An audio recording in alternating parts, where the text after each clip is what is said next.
All right, fam. How about now? Can y'all hear me now? Y'all should be able to hear the sound now, fam. Let me know what we got. Where we sitting, fam? Pop a one in the chat if you can hear me now. Let me know what's going down.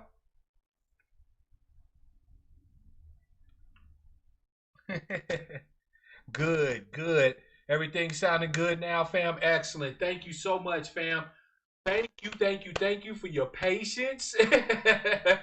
Welcome to Sucka-Free Saturday. Your weekly reminder that we make shitty white people like we are the children of the enslaved, the descendants of the enslaved here in the United States, and we will have our due. Before we get started, fam, I want to thank everybody for their well wishes and their inquiries about my health. As you guys all know, I'm dealing with some sort of health body pain, stuff like that. I have no clue what the hell it is, even after all these years.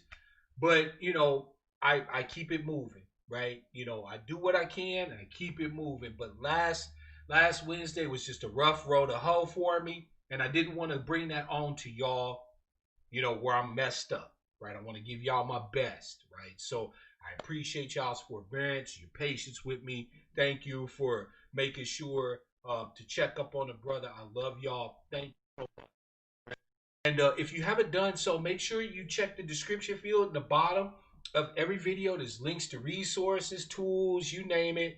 Also, if you haven't considered doing so, no pressure, but consider becoming a supporter of mine, right? You can, during the broadcast, click the super chat if you want to provide financial support, or if you just want to do it once per month and that's more your speed. I also still have my Patreon going, although I'm working on changing that, right? So, again, no pressure, up to you. Support as you're able, all right? But support your interests. So, family, thank you so much, Kimberly. Before we even get started, you know how we got to do. I got to greet everybody. So let me start right from the beginning. I want to shout out to my esteemed brother, Tazabah Shalom. Dave, fam, I see you. And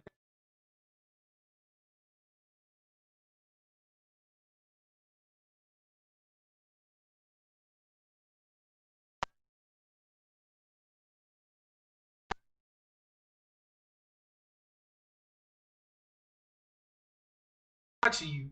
You know what I'm saying? Easy Be Easy is in the house. On Code is in the house. Welcome to the broadcast. No, I don't know PCB1 to you. Welcome to the broadcast. Brother Clarence is in the house.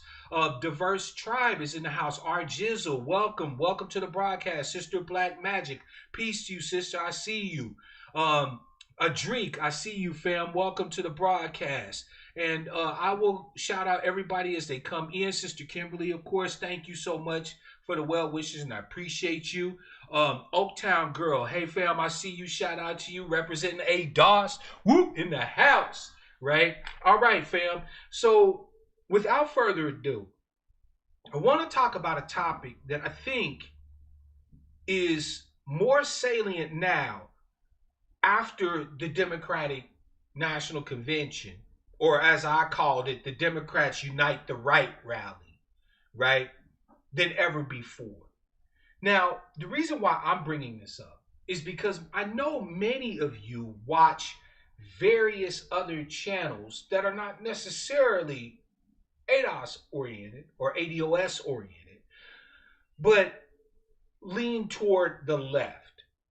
All right, you might watch, like Sam Patman or TYT for what it's worth, or other kind of so-called left-wing progressive type politics. All right, and with that said, I'm seeing a trend amongst these so-called progressives. Shout out to my beloved sister, Miss Kawami, by the way. Welcome, sister. I see you. I'm noticing a trend amongst these so-called progressives, these white progressives and these white kind of left-leaning liberals, that if we aren't cognizant and aware of what the ramifications of this thing is, we could end up finding ourselves getting played. Now, my loyalty is to my people, Period, point blank, the goddamn end. I couldn't literally care less about another 4 years of Donald Trump. We've had 400 years of Trumps. That shit don't scare me at all. All right. However, the Democrats made it clear that except for our pain, right? Except for our murders, our suffering, our homelessness, our lack of jobs and employment opportunities, our lack of access to education, and so on and so forth, with the exception of our pain, the Democrats have nothing else to say when it comes to the descendants of the enslaved here in the United States of America. Period. There are no policies that they put forward, no stances they took, no red lines when it comes to us. What we got is Jim Crow Joe Biden and his new top cop bed wench, Kamala Harris. And that's it. Ski-wee, I guess. So, believe me when I tell you that our people should be pissed off to the heights of festivity at the disrespect, the lack of care, the willful at this point, right? I'm ascribing malice to the Democrats. The willful neglect of any issues that affect us specifically.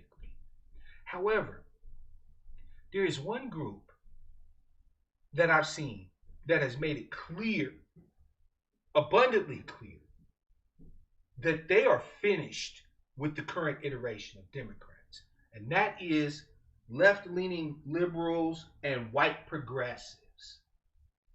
They're done. You heard grumblings when Bernard Sanders got his comeuppance. But now that Biden is the actual legitimate official nominee, along with Chameleon Harris, they're absolutely livid. And what they have been talking about, I think, is important for us to discuss for ourselves. They have been talking about sharding off into a party of their own. Now, these white progressives and left-leaning liberals know that they collectively don't have enough votes to actually change the Democratic Party. That's not why they're looking to shard off. They're looking to shard off from the Dems as a negotiating tactic.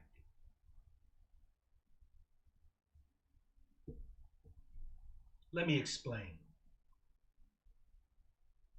As it stands right now, our people, right, the children of the enslaved, our people are considered a captive vote by the Democratic Party.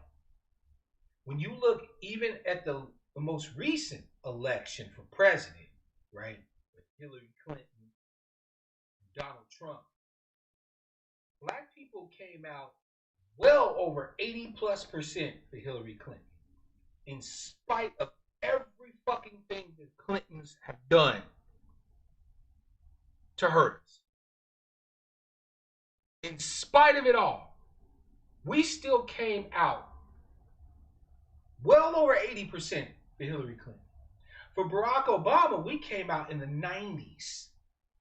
We came out like 96, 92% his two elections. It was ridiculous. And he didn't promise us a goddamn thing, because remember, that's not how America works. So they consider our vote captive, which means essentially that, well, what is them niggers gonna do? It's not like they'll go to the fucking Republicans. The Republicans make it clear every time they open their mouths that they don't like black people. By the way, shout out to you, John. I'm glad to be back at it, man. So what are the niggas gonna do? They can't quit us. Because their alternative is worse. That's what they tell us. By the way, shout out to More and More Books. I love that name, by the way. Good evening, fam. Welcome to the broadcast. B-Man is in the house. Welcome. That's right, CKD. By the way, shout out to you. Welcome to the broadcast. CKD said, we love symbolic shit without tangibles. I can't personally understand it. But we also do have to understand that for many of us who buy into the Democratic Party's propaganda, the Republicans are worse. And in a lot of ways, the Republicans do us in their own way just as much dirt as the Democrats do. Right? The Democrats' dirt hurts us worse because, like a hand grenade, we're closer to the Democrats. Shout out to producer HAC, by the way. Welcome to the broadcast and B1 to you, fam. We're closer to the Democrats. So we fuck around, and when they blow up bullshit, we catch it.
How about now, fam?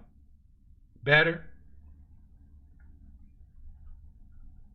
I knew when I got into this topic today there would be some fuckery, some sort. Sound should be back now, fam. Let me know how it sounds here. Um, Thank you, fam. Thank you. So, what we see though in this particular election, fam, is that there really is no fucking difference between the Republican candidate for president and the Democratic candidate for president. No difference for black folk. Now, sure, your white, liberals might say, well, Biden doesn't go as far for like, Medicare for all as I like. And, I'm not really super keen on, continuing to for big businesses and shit, but he is going to do something for immigration, and he's a damn sight better than Trump. So your white liberals come from, they're like, shit, Biden ain't too much of a difference than Trump, but without all the shit we don't like about Trump. By the way, shout out to Big Unc and Mike just done it. I see you, fam. Soul is in the house as well. So your white liberals are on board. Biden is cool with them. They're great. And adding Kamala Harris to the mix actually gives them even more of that. Well, hey, I voted for Kamala, right? I can't be racist. So they got their cover straight, right? Your white liberal moderates and in moderate independents who sometimes lean Republican, sometimes lean Democrat, they're okay with Biden. There's zero fucking difference between Biden and Trump for black folk. Zero. Actually, pause. I take that back. I apologize, fam. I don't like to misinform you. There is actually a great deal of difference between Jim Crow Joe Biden and Donald Trump for black people. We've had Donald Trump for 4 years. We've had to deal with Jim Crow Joe Biden for 40. Every single attempt to criminalize black life, per his words, has had his name on it. Every single one. It wasn't just the crime bill of 1994. Every single criminal reform bill that puts more cops, more pigs in our neighborhood, more bullshit on our streets, more fuckery in the courtrooms, has had Biden's name on it. There is a key difference between Donald Trump and Jim Crow Joe Biden. We've only had to deal with Donald Trump's incompetency and fuckery and bullshit for 4 years. We've had to deal with Jim Crow Joe's murderous bullshit for 40. Even if you were voting this election between D and R based off of the choice of the lesser of two evils, unless you were fucking deluding yourself or you were simply goddamned ignorant, for us the lesser of two evils is Donald Trump.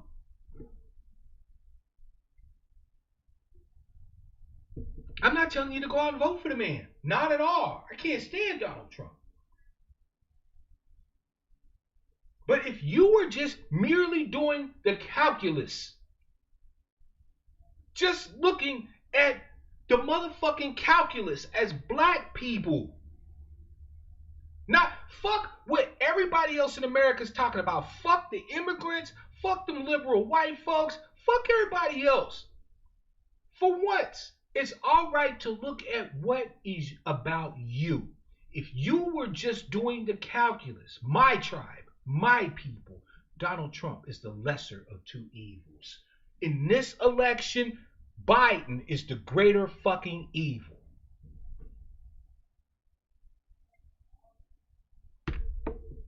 Big Unk said white moderates are okay with Biden because he's not a threat to the system that's set up for them to dominate by keeping us at a perpetual disadvantage. Facts. Matter of fact, this is Biden's whole platform. I'm not Donald Trump, and I'm going to make sure that everything goes back to normal. When has normal ever been good for our people in this country? I'll wait.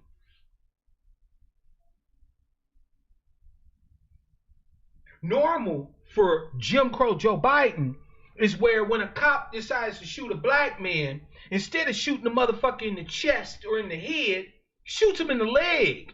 Biden's words, not mine.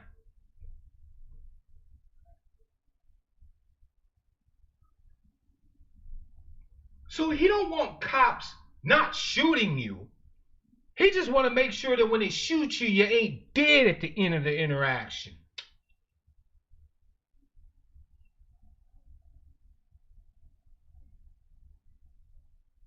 What the fuck is the difference? Jim Crow Joe is worse.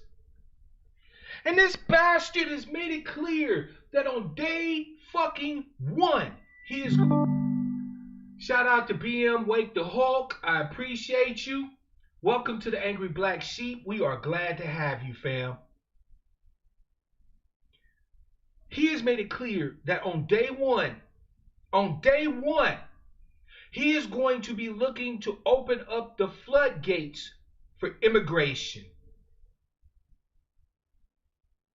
He has made it clear. Immigration is going to be one of the things he focuses on from day one. In spite of, look, you don't have to be a xenophobe. You don't have to hate foreigners to understand that if we're on the bottom cast, we're in the bottom, we're the last ones hired and the first ones fired, and you bring in a new demo of people that are looking for fucking employment and jobs, and you're willing to give them opportunities over your bottom cast, that is going to negatively affect the bottom cast. You as a black person are not in any way bound by accusations of xenophobia when doing something about immigration and preventing these motherfuckers from coming into the country isn't xenophobia. It is survival calculus. It is literally in your best interest. And they're telling you that They're going to work against your best interest from the day he lays his hand on that fucking Bible and raises his right hand and says, I swear to defend the Constitution of the United States against all enemies, foreign and domestic. From that point on, from inauguration, he is working against your interests. I haven't heard Trump promise to do anything like that. Fuck, I won't lie. I was excited to hear that he was trying to build a motherfucking wall. It's not the best idea or the greatest idea, but it let me at least think that he understood that in a country where we got Americans, people who are fucking citizens, who can't get employment, who can't get jobs, that it's stupid to continue to bring in people to compete with the limited jobs that we have. They talk about that black people won't go out and work in the fields. White liberals will come to us when we talk about our issues with immigration and say, well, you won't go out there and pick strawberries. The hell you say? You know how many black folk got people in their family that to this day have picked crops, that have picked cotton, that have picked tobacco, that have picked fruits and vegetables, at least until the Latinos and the migrants came over and took all those motherfucking positions away.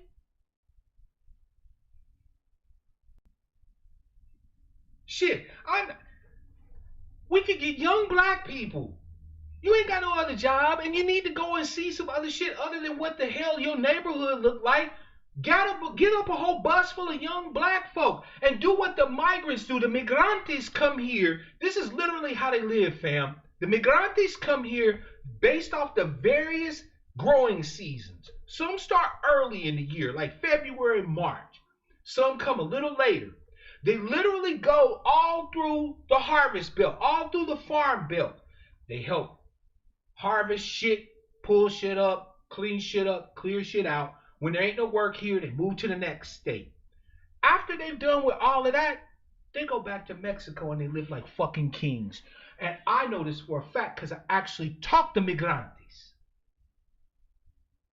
I actually fucking talked to them. When they go home with those American dollars to Mexico, they're not fucking poor. You see them as poor up here. You see them as poor up here because they get the little shit wages that the farmers give them up here, but they don't understand that when they get those shit wages up here, shit wages in America is great fucking wages some places in Mexico. They go back to Oaxaca. They go back to Jalisco. They go back to Veracruz. These are states in Mexico. And they set up and they live good. They come up here and work hard as fuck for about 6 months. And then they go home and they live like kings the rest. They sit around all day, eating food, partying it up, and watching motherfucking TV. When's the last time you've been able to be assured that you could break the law, still get employment, only have to work 6 months, and then the other 6 months live like a fucking king? And you're a citizen. You're more American than anybody else in this fucking country. And you cannot sit there and say with a certainty that you can afford to work 6 months off, 6 months on, and live like a fucking king. But Jim Crow Joe Biden wants to make it possible for not only the ones that have been coming here to continue to do that, but to bring in more. Oh, and fam, don't even get me started on the fact that Indian American, Jamaican American Chameleon Harris has already indicated her support for a Senate bill that is going to open the floodgates for H-1B visa applicants. So all those people that thought that only people in tech were losing their jobs to Indians, wait till you find out that your motherfucking admin positions and your job is all taken away because they can hire some fucking Indian person from Mumbai to come in and do your job. And even with the lower wages that they're paying those Indians, Those Indians are not coming here without resources. It takes money for them to come here. So they come here, make wage for a little while, then use the H-1B to be able to get a place to stand, to get a place and a foothold to stand. And now they can parlay the resources from India, from Pakistan, and other places, and be able to parlay those resources into investments and shit here, completely wiping you out, replacing you. But you're a what is it called? You're a nativist. You're a xenophobe if you bring up these ideas to the fucking Democrats. The Democrats have made it clear they're replacing you. Black people, they're replacing you. And they made it clear to the progressives. They're gonna ride this motherfucking ultra right-wing capitalist project into the goddamn ground. They're not looking to change shit. If you think you're getting health care for all, you're not. If you think you're getting student loan relief, you're not. If you think you're going to have an opportunity to get gainful employment at a living wage, you're not. Because you didn't have it up till now, and Biden already said that he's not changing anything. Matter of fact, he didn't even say it. Pussy ass bastard. He had John Kasich come to the motherfucking Democratic Unite the Right rally and had John Kasich remind all the moderates and never Trumpers on the Republican side that, hey, you ain't got to worry about Joe Biden swinging to the left. That's not a concern. He's good. It's all right. All you disaffected Republicans, all you Lincoln Republicans, all you never Trumpers, it's cool. The water's fine over here.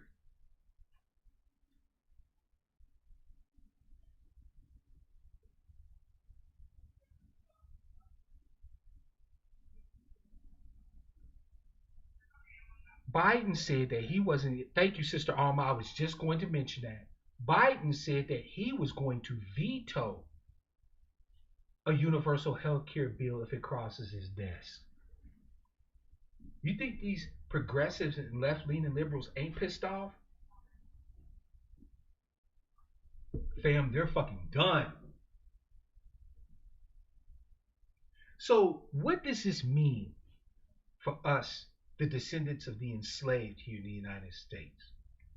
Well, it simply means this, that we can continue to act as per usual, right? The status quo, and vote blue no matter who.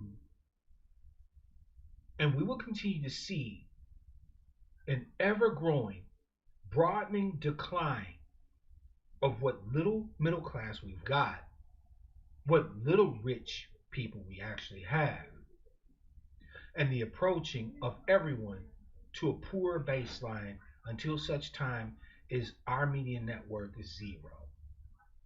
Because Biden's already said that nothing will change. And any of you have been listening to my broadcast and other ADOS advocates, you understand that by 2053 predicted with no changes,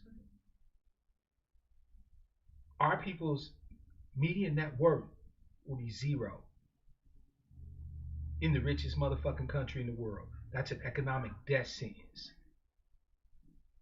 That means literally the potential demise of our people from this land base, from this landmass where our ancestors' bones are buried. Shout out to Sister Alma, shout out to Charles M, shout out to Queen Jet Black, and shout out to ADOS 7B1.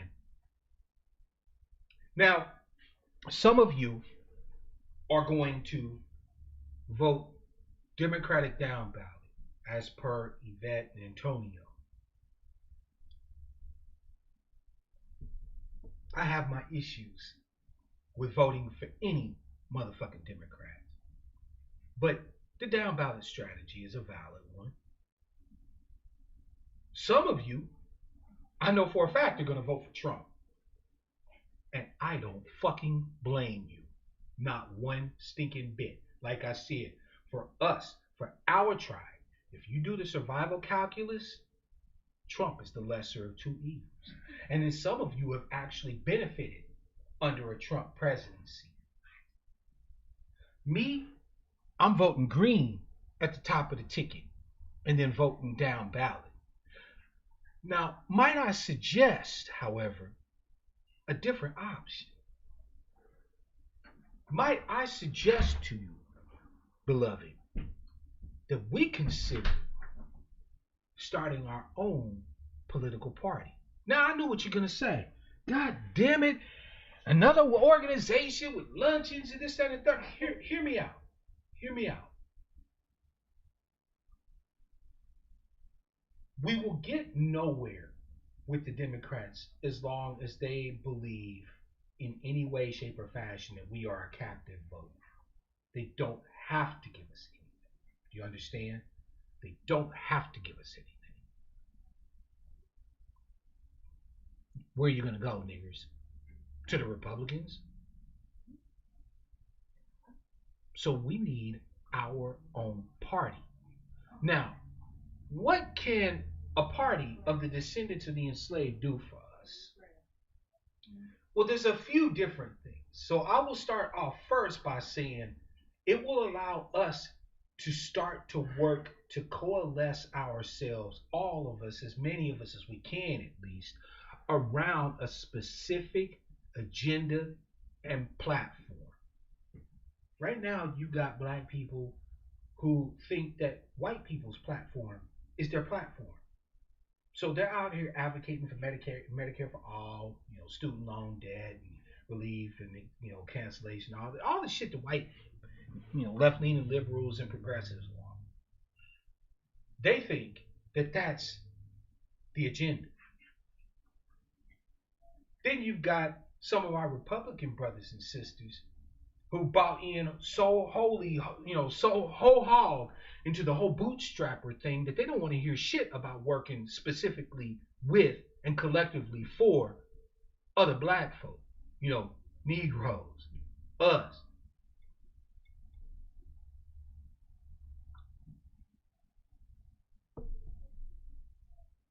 Having our own political party immediately would make it clear to all of America that whenever you speak about our people politically, there's only one agenda. There's only one platform. Ours. Anyone else who claims to speak for us outside of the party is talking out of their ass.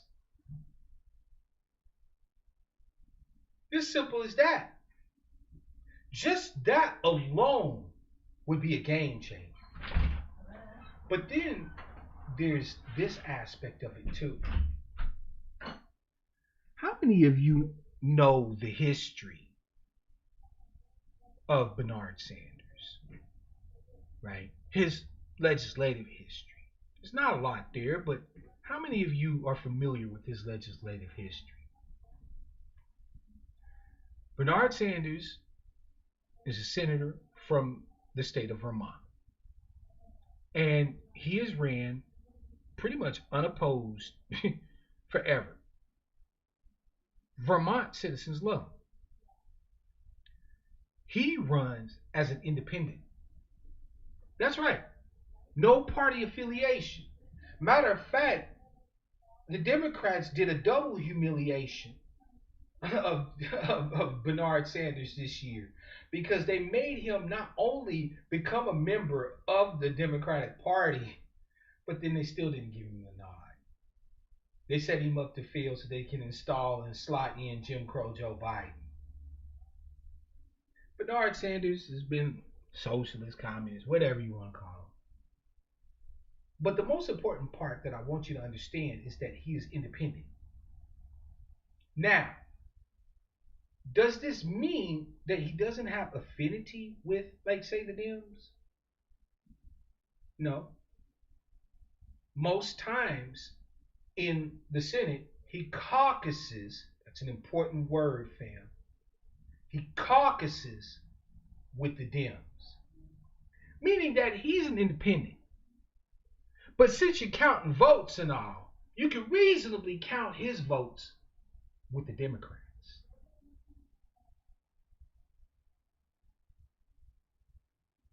That's an important weapon that I don't think we've paid much attention to, fam. We currently have brothers and sisters all across the country, various AOS chapters and things like that, who have been instrumental in helping to put various candidates into local and even some national offices. And that will continue to grow. I have no doubt of that. Now, what if we had our own party that candidates could align with when they ran? But after negotiations with either the D's or the R's, we then decide where we caucus with them in these various legislatures.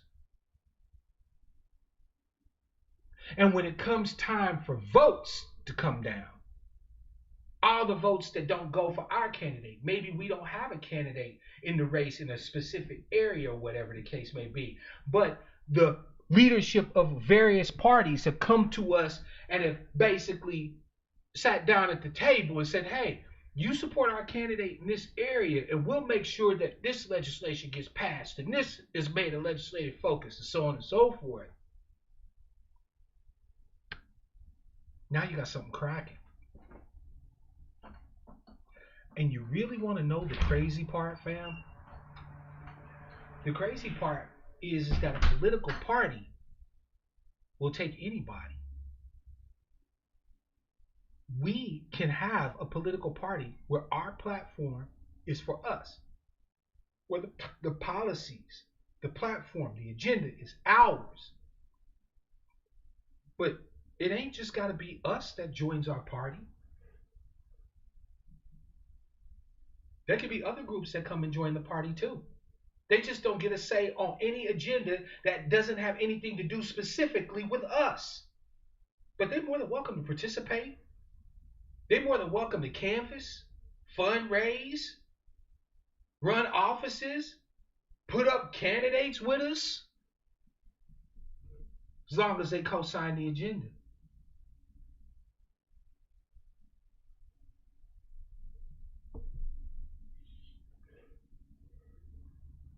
And this would also mean one key aspect that we have not had in forever.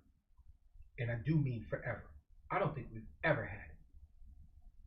This would mean with our own political party that either the D's or the R's would have to come to us for our votes. Because we could deliver them wherever we want. We take our party members and say, hey, in the presidential election, since we don't have a candidate on the slate, we've spoken with Republican candidate for president X, Y, Z, so on, so on, so on, so. And he's made clear that these are ironclad guarantees that he's going to make a primary focus on day one of his candidacy. Y'all throw y'all's votes against, throw your votes with him on the top of the ticket. But he's Republican. We don't give a fuck. We ain't married to Republicans or Democrats. We married to our party, to our interests, to our agenda, to our party planks and platform.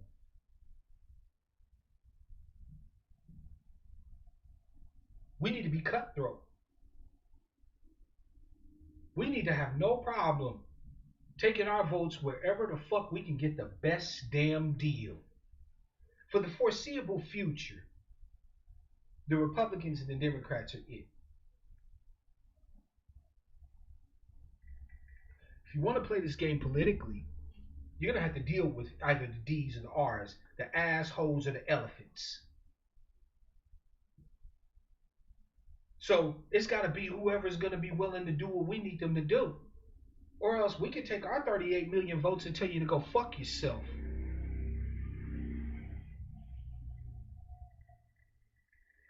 Because while we don't have enough votes to actually get our full agenda in place, we do have enough voters that we can swing any election, whether national, local, regional, whatever.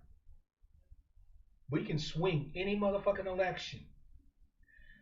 Some of you have mentioned take over the Green Party. I agree. Right now, fam, the Greens are ripe for a takeover. I had a dream once. I said to myself, I would love my people to put a focus on space travel, right? On rocketry, orbital mechanics, physics, space travel. So that when them white motherfuckers make it to Mars and they set boots on the ground, they be mad as fuck because we already there.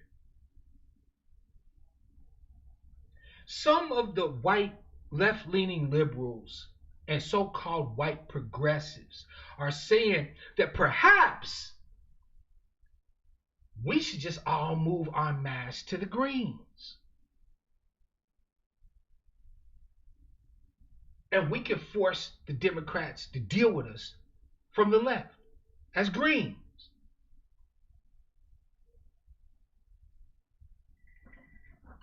If that idea is good for them, why ain't it good for us? First of all, the Green Party has consistently in the United States of America had reparations for our people as a part of their party platform. Every candidate that runs under the auspices that reparations is always on the table. Period. So if you didn't need to know anything else about maybe fucking with the Green Party at the top of the ticket, that should be enough.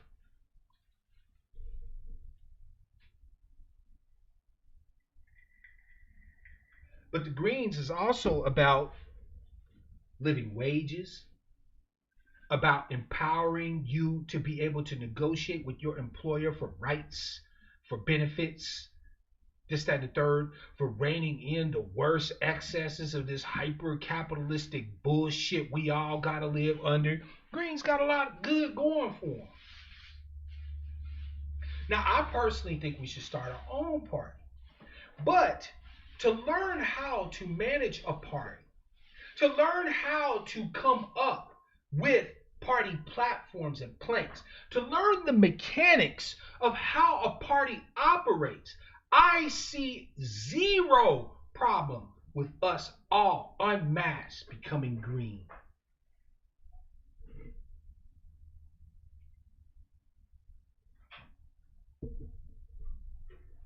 I have no problem with us all tearing up our D's and our R cards, throwing them shits away, going to greenparty.com or whatever it's called, I think it's gpusa.org or something like that, and signing up to become members of the Green Party.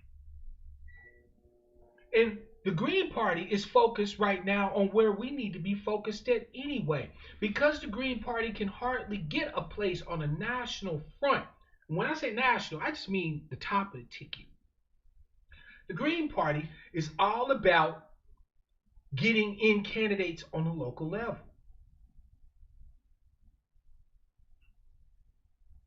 Sure, we don't have control over the red states here in this country.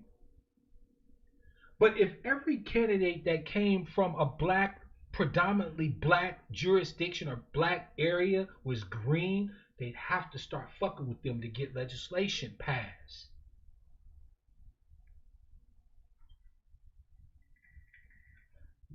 What about immigration? They do support that. They do. Like I said, the Greens ain't perfect. The only perfect party for us is our own.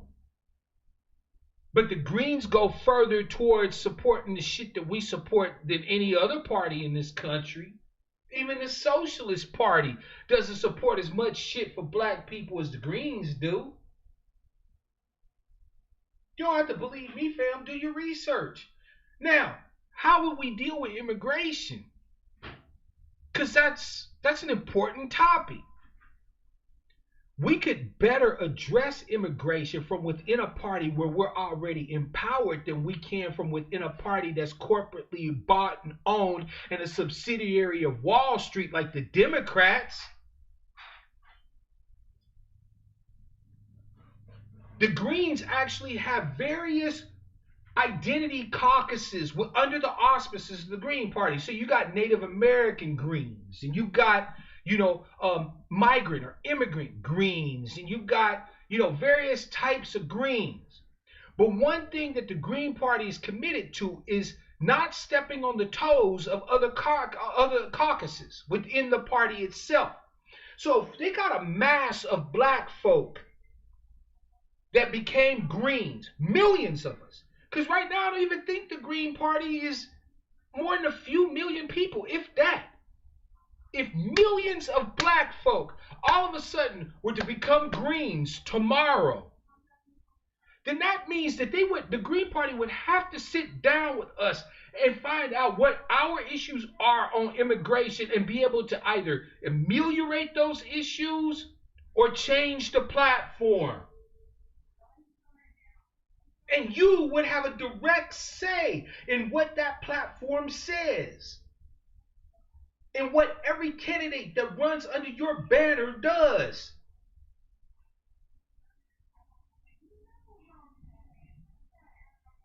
They would have to address the problems that immigration causes us as the bottom caste in this country. Now, I would argue that if we actually got our reparations, we got our due, that this would not even be an issue for us anymore.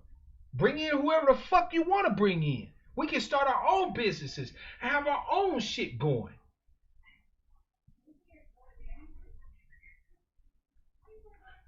Thank you, Sister Taj, for the love. I'm going to let this comment read out. I'm with you, Easy Be Easy. I'm tired of sitting second fiddle to white folks. If I'm going to have a party, I'm going to have it doing what the fuck I needed to do, or I'm not going to be a part of it. Actually, Stakes, the Democrats aren't scared of their base. The Green Party requires that you pay a membership fee, which I don't think is too bad because then you can actually get a seat at the table. So, the immigration stance can be negotiated. Facts. Absolutely facts. Stakes is high said the Democrats are the only party who are scared of their base. You don't understand, and I don't think many of us understand who their base is. Ever since William Jefferson Clinton and Al Gore, their base has been the motherfucking corporations.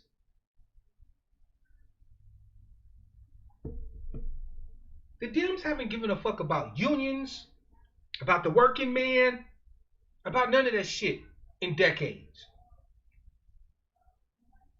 Clinton and Gore embraced the technocrats during the dot-com era, embraced the motherfucking high financiers who were making new billionaires, it seemed like, every week during the dot-com bubble.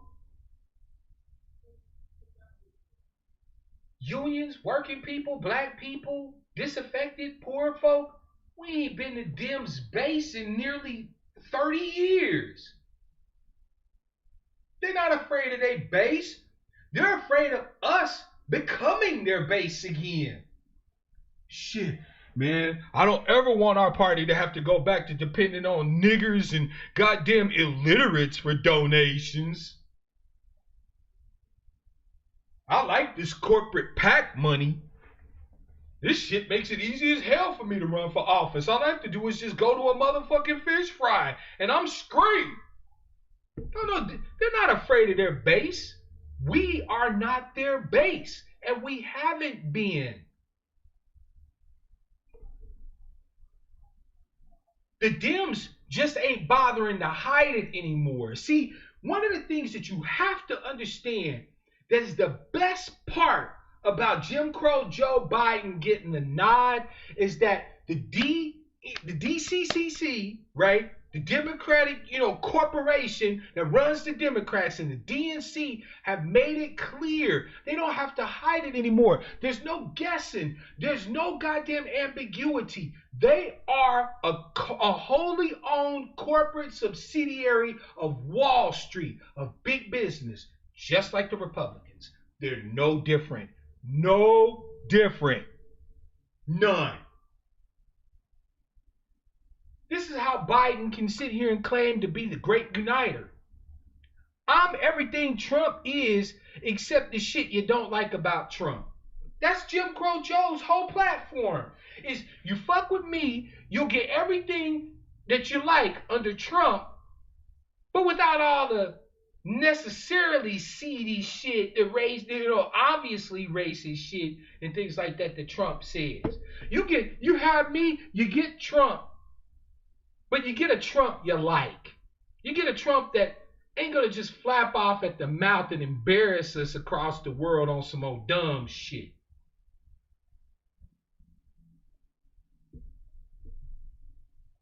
Although I would argue, if you look at Jim Crow Joe's whole demeanor, fam, even if he does get elected, I don't think that motherfucker's gonna make it through a first term.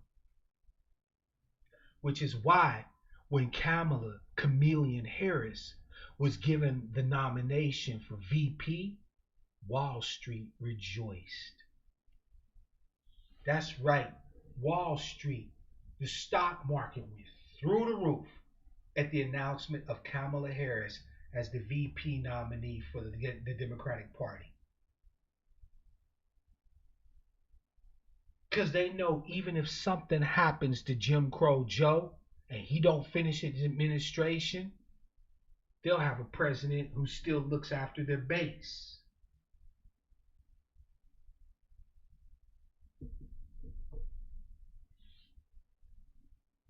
I get the strange feeling that if Jim Crow Joe Biden and Kamala Harris wins in November, that you ain't going to have to wait too long before you see a President Harris.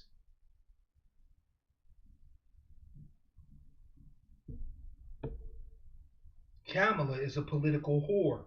She made that clear with her interactions, such as they are with the Democratic political machine in California. With her tutelage under Willie Brown and the Democratic machine in California. She will do anything for power. I have no problem with women with ambition, but you must temper ambition with integrity,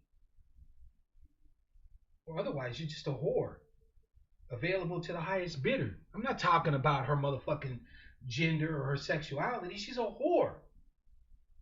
She has no integrity, nothing she stands on, nothing that can't be bought, especially if you have something she wants.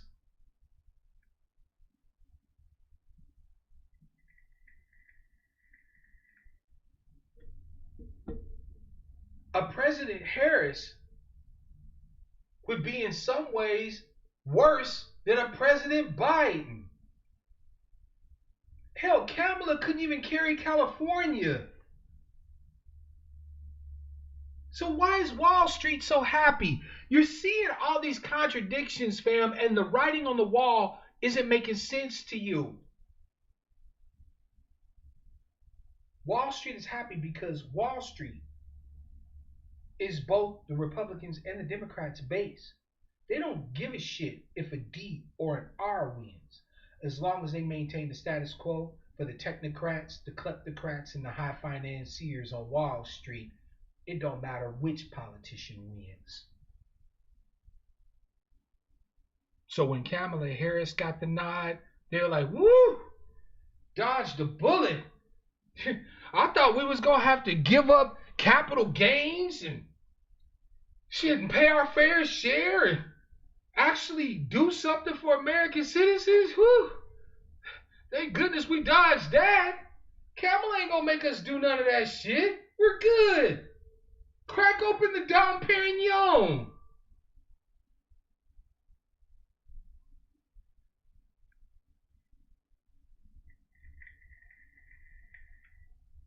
When she was nominated, all the stock market rose, Hermias Mora. The whole stock market. Shit shot through the roof. Shout out to you, AB Media. Salute, fam. Please, my beloved brothers and sisters, my tribes people, get your heads out of your ass. Working people, poor people, black people, union people, progressive people have not been the Democrats' base in forever. So this whole argument that we make the Democratic Party is bullshit. And you know it's demonstratively bullshit because of how willing they are to throw your ass away in order to be able to keep getting that corporate money. You are not their base. You haven't been their base for almost 40 years. The last Democrat that actually gave a fuck, I'm talking about on a national level, the last Democrat that actually you might have had been able to influence in some degree towards you as the descendants of the enslaved here in the United States, the last Democrat at the top of the ticket that you could have had some influence over was Jimmy motherfucking Carter. Every Democrat since don't give a fuck about you. Every single Democrat since has not given a shit about you. Jimmy Carter was the last gas, the last time that black folk might have been able to get something from a president. Reagan wasn't going to do shit for us. Hell, Reagan put the whole nation in a motherfucking trick bag. And Herbert Walker was the goddamn devil. He was a CIA devil that was undermining countries all over the motherfucking globe. You think he gave a fuck about what happened to us here?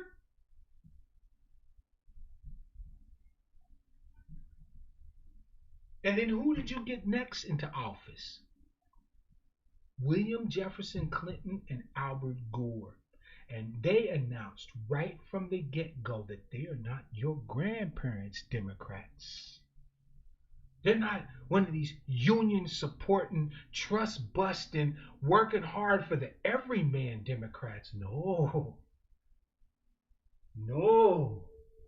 No, their new base is the technocrats, the kleptocrats, the high financiers on Wall Street.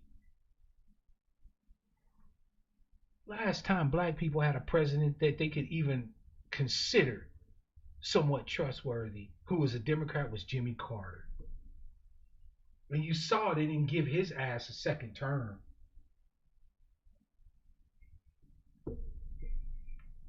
White folks was done giving shit to niggas after Ford, after Nixon. They were done. They're like, no more shit to niggas. Jimmy Carter was like, well, the niggers ain't so bad. Nope, they got his ass the fuck up out of there. He was done. They said, oh, Jimmy Carter's weak. He let the Iranians do X, Y, Z. That was an excuse. Black people could be a part of Jimmy Carter's administration. Matter of fact, a brother, a wise brother, a great brother that many of us esteem was closely affiliated with the Carter administration. Anybody ever heard of Dr. Claude Anderson? Dr. Claude Anderson, all them ideas about powernomics and all that other shit came up in a time when black people still had some motherfucking degree of access to the Democratic Party. So we could talk about the possibility of being able to buy politicians and build the floors and stuff like that. I'm not saying that the brothers' ideas wouldn't sound, but we don't live in that goddamn time anymore. We haven't been able to sidle up next to a president since Carter. Not a one. Shout out to Since I'm Here and Double Cease. I see you, fam. And also shout out to Zulu and Charles. Welcome to the broadcast, fam. I'm not saying Dr. Claude Anderson was busted and his ideas is shit. They was perfectly sound ideas when we had an opportunity to be able to get next to an executive that would actually listen to us. But we haven't had a motherfucking Democrat at the top of the ticket or any party member at the top of the ticket since Carter that give a fuck about anything that deals with black people. except to lock us the fuck up. Started under Reagan, but reached its motherfucking pinnacle under William Jefferson Clinton. One's a Republican, one's a Democrat. What the fuck is the difference?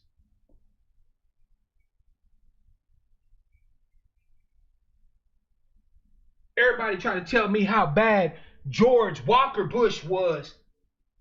George Walker Bush saw the motherfucking economy going to the toilet after 9/11. He said, cut the people checks. We need to get these motherfuckers out here doing something in the economy. Now, he still robbed it blind because that's what corporate kleptocrats do. But even motherfucking Shrub was able to summon up the semblance of giving a fuck about the people. Barack Obama watched the goddamn economy going to the toilet in 2008, and the very first people he headed to was the Democratic base to assure them that everything was going to be okay. And who was his base? The motherfucking auto companies, the insurance companies, the banks.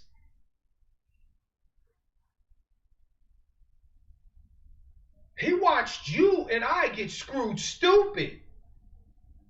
White folks facing 10% unemployment. And since you know black unemployment is usually double whatever white unemployment is based off of the official numbers, that means that we was facing 20% unemployment, depression level unemployment in 2008, 2009, 2010. But Barack Obama made sure he saved GM.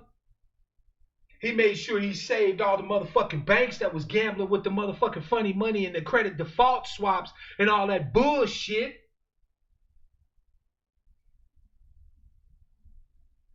And every time you get a Democrat that actually does give a fuck about the people, they find a way to get them out. John Conyers sponsored H.R. 40 every year since 1989. Demanded that we have a commission to study reparations for our people. Didn't they get him on some sexual proclivity bullshit and get him up out of there? Cynthia McKinney was one of the coldest motherfucking representatives we had in the House of Representatives. Didn't they call her an anti-Semite and get her the fuck up out of there? So anytime you fuck with the D's or the R's and you have an advocate for you, they gonna find a way to pin some fuckery on you to get you up out of there using their party mechanics. And it's usually the Democrats. Because everybody knows that the Republicans don't really care about none of that shit. Lindsey Graham is, no offense, queerer than a $3 bill. Allegedly. You heard that from any Republicans? You heard any Republicans trying to get rid of Lindsey Graham?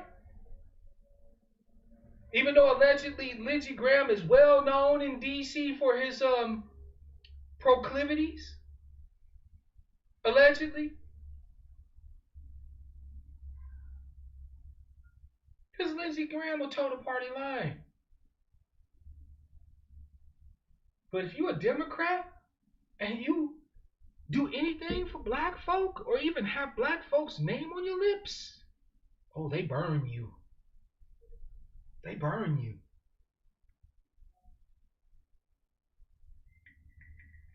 They burn you. Cynthia McKinney, I didn't vote. But had I voted in 2008, I would have voted for Cynthia McKinney. Without a doubt. And in 2012, I voted for Jill Stein and Sonia, what's her face? The little Latina chick. And then in 2016, I voted for Ajamu Baraka and Jill Stein. And I'm voting green again this year because I don't fucking vote for evil.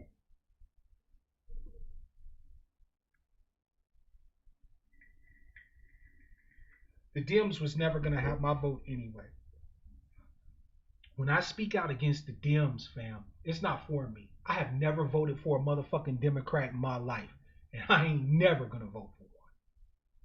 I'm talking about many of you who bought into the rhetoric that somehow our salvation politically is going to be tied in some way to the ass.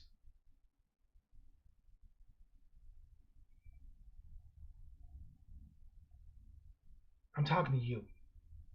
That thought that if we just keep giving the Democrats a chance, you know. Like I remember, fam, when Barack Obama got elected. This motherfucker was the chief executive of the United States, the most powerful man in the world. Okay? He had the House. He had the Senate. He had, allegedly, a Supreme Court that leaned toward his so-called position as a progressive. Even though Barack Obama told y'all to his face that his actual positions would have been considered moderate Republican in the 1980s. That should have been a clue for a lot of you. But it wasn't, because you was too busy being mesmerized by the melanin.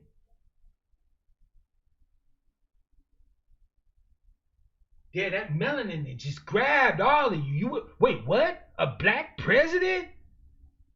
Even motherfuckers who should know better was hyphy about Barack Obama getting elected. I still to this day remember watching with shame Paul Mooney talking about my president is black. Nigga, he wasn't your president. You should know better than this. Barack Obama told all of you to your face that his actual real positions would be considered right wing in the 80s. And so why then were you all surprised when he surrounded himself with people like Timothy Geithner, like Susan Rice, who basically is nothing but a Democratic motherfucking Condoleezza? Why were y'all surprised? Then he told you what he was. But we didn't take the advice of our beloved sister and esteemed ancestress now, Maya Angelou, when she told us that when a motherfucker tell you who they are, believe them.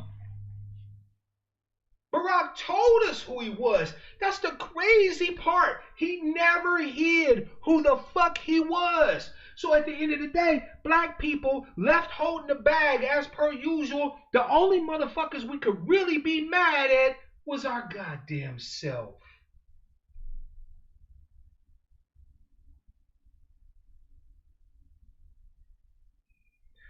Sister Alma said Yvette Carnell hates it when folks mention the Green Party. Some folks want to write in ADOS. Democrats will still know that we're black by our precinct number. I agree.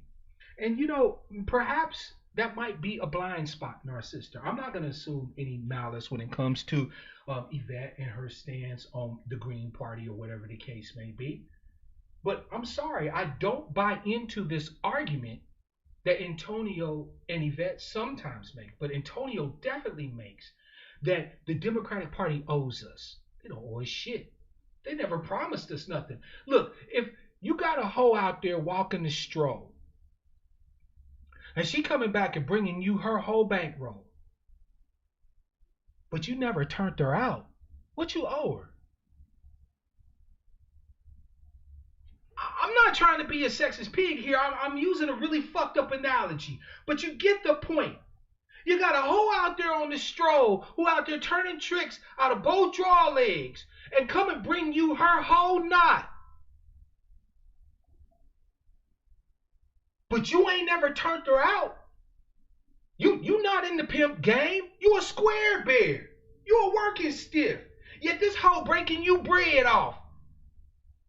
Look at what I got for you, daddy. What you owe her? You don't owe her shit.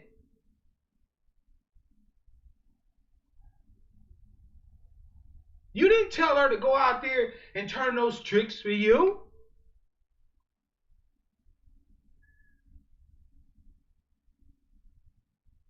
The Democratic Party don't owe us shit. We the hoe that's been going out there turning them votes, beating feet, walking shoe leather off our shoes, banging that phone headset against our ear until it bleed to get them motherfucking votes. And then every 4 years or every 2 years, we come to the motherfucking Democrats and say, here, daddy, look at what we got you. And the Dems is looking at us like, well, thank you. Oh, I'm sorry, run along now. The Dems owe you nothing. They didn't turn you out. At any point, you could have took the motherfucking votes that you worked your ass off for, that you went out there on the stroll for. You could have took them votes anywhere. Better yet, you could have stacked up them votes and used it for your own political capital, so you could be able to stop walking the motherfucking whole stroll. But you didn't. You out there slanging ass, ginning up all this political capital to go hand it to a motherfucker that didn't even turn you out. They didn't even promise you nothing. They never said, baby, stick with me and I'll take you to the stars. It wasn't no pimp talk. The Democrats ain't done no pimp talk to us since LBJ. They ain't had to.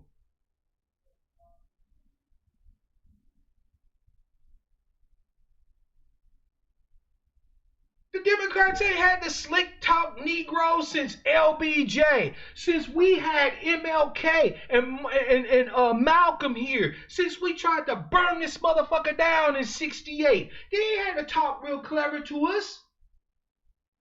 They ain't had to run no pimp game.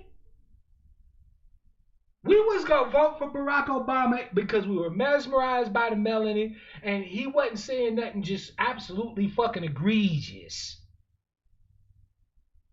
But didn't he throw his pastor under the bus, his pastor of 20 years?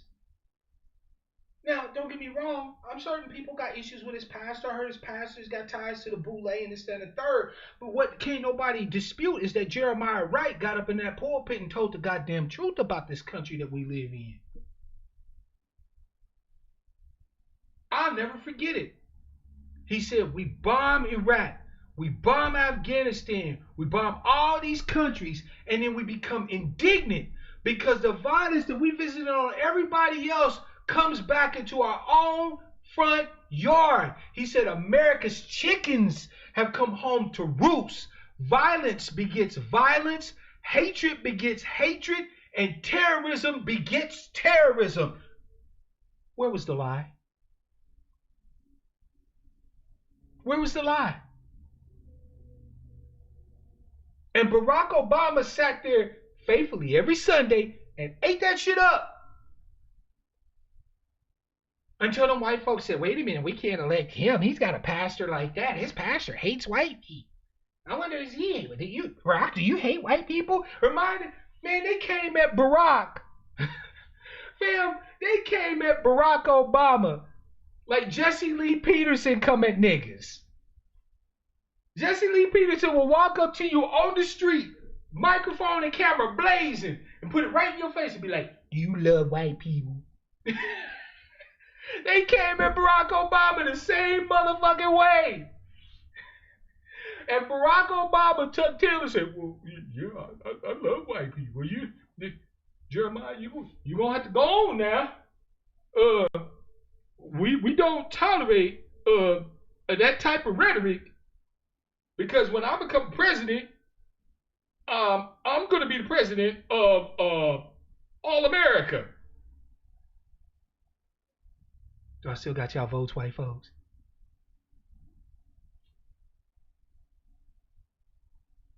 Barack told us who the fuck he was, fam. He told us who the fuck he was. You can't be talking about them them white folks like that, them good white folks.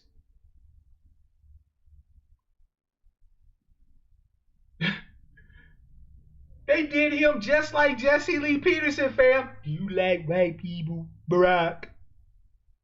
Threw Farrakhan under the bus. All our leaders get short shrift, get thrown under the bus. And so when Elliott Smith interviews Barack Obama and says, a lot of young African Americans are struggling right now due to the economy and this, that, and the third. And here's your opportunity to say, hey, young black American, this is something for you. This is something that will benefit you. And Barack Obama couldn't even get started without stuttering. That's not how America works. Right out the gate. He told the man he couldn't even get out his mouth what some of the issues that we were facing as black folks was. Before Barack Obama was like, no, that's not how this game goes. But then he signed legislation in for Native Americans, for children of illegal immigrants, for gay, lesbian, transgender, bisexual folk, and everybody the fuck else. Surely that's how America worked for them.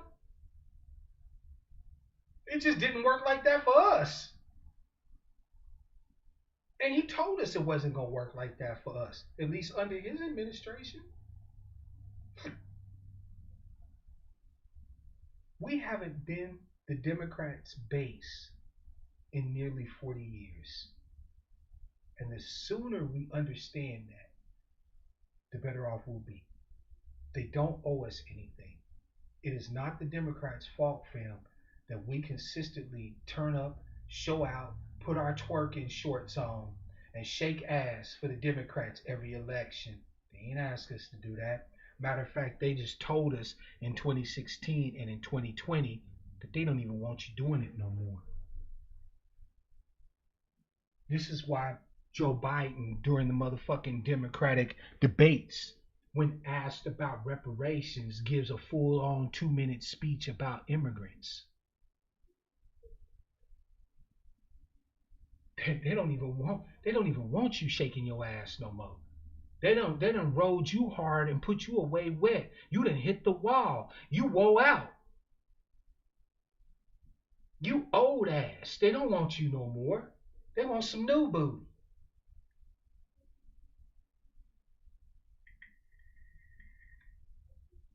They done told you in 2016. We sitting there talking about Black Lives Matter. We're mourning the loss of our brothers Trayvon and Mike Brown and Sandra Bland and Terrence Crutcher and all these other people that's killed at the hands of the motherfucking police. And what does the Democrats do? They put out a memo, fam. I read y'all the memo on my broadcast. They put out a memo that said, listen to them. And let them know that we're partners with them. But don't you offer them a motherfucking thing. That was per the DCCC, the corporation that runs the Democratic Party. Candidates, listen to them. Don't fight them. Let them speak. Listen to them. But you better not promise them a motherfucking thing. And they didn't. In 2016, they didn't promise us shit. Hillary Clinton didn't promise us nothing.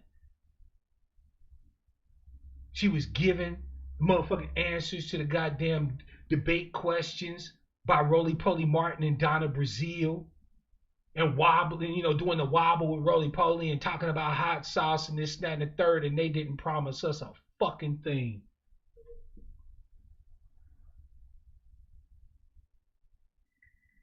You want to talk about, fam, who's the lesser of two evils? In 2015, I should say, when the Republicans and the Democrats were running for president, Donald Trump gave an hour-long speech of a 10-point agenda that he had for African Americans. He calls us African Americans. And he laid out 10 motherfucking items that he was perfectly willing to do for black folk. He did this shit in Ohio. Fam, he didn't give this speech in the ATL. He didn't give this speech in Harlem. He gave this speech in front of a whole heaping gob of white folks.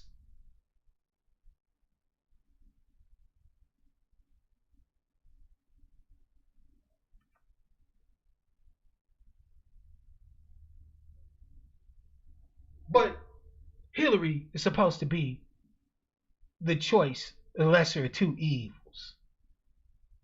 Meanwhile, this bitch, former Goldwater girl, aka Sniper Fire, aka Super Predator, this bitch lied by just breathing. and didn't promise us a motherfucking goddamn thing.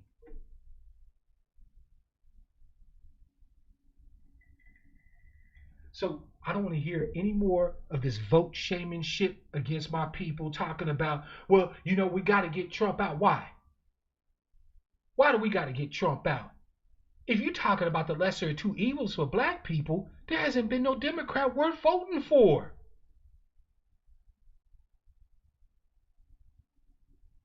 There hasn't been a single Democrat worth voting for.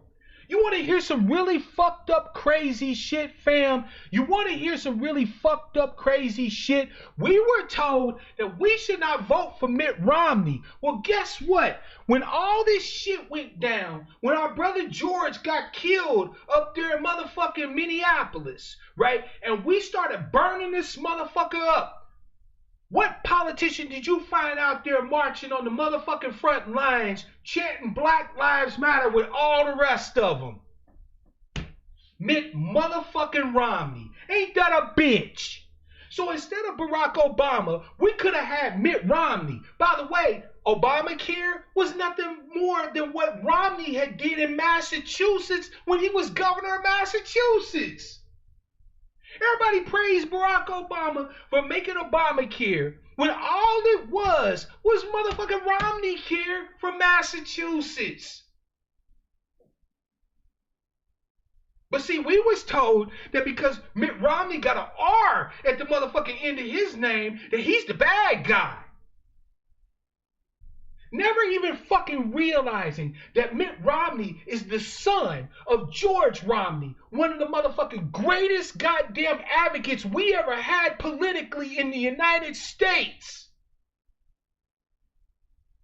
George Romney was instrumental in doing shit for black people, specifically for black people, not people of color, not motherfucking minorities. Fam, don't we always say that the apple don't fall too far from the motherfucking tree?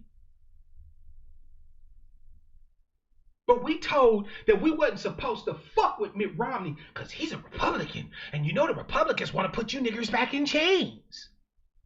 Meanwhile, I got to sit here and listen to Jim Crow Joe tell me that if I'm confused about whether or not I should vote for Trump or vote for him, I ain't black.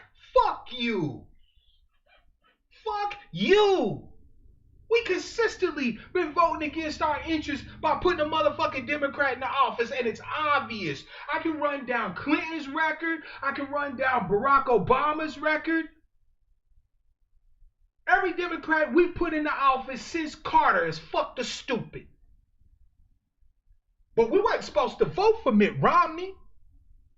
We wasn't even supposed to give a look at John McCain.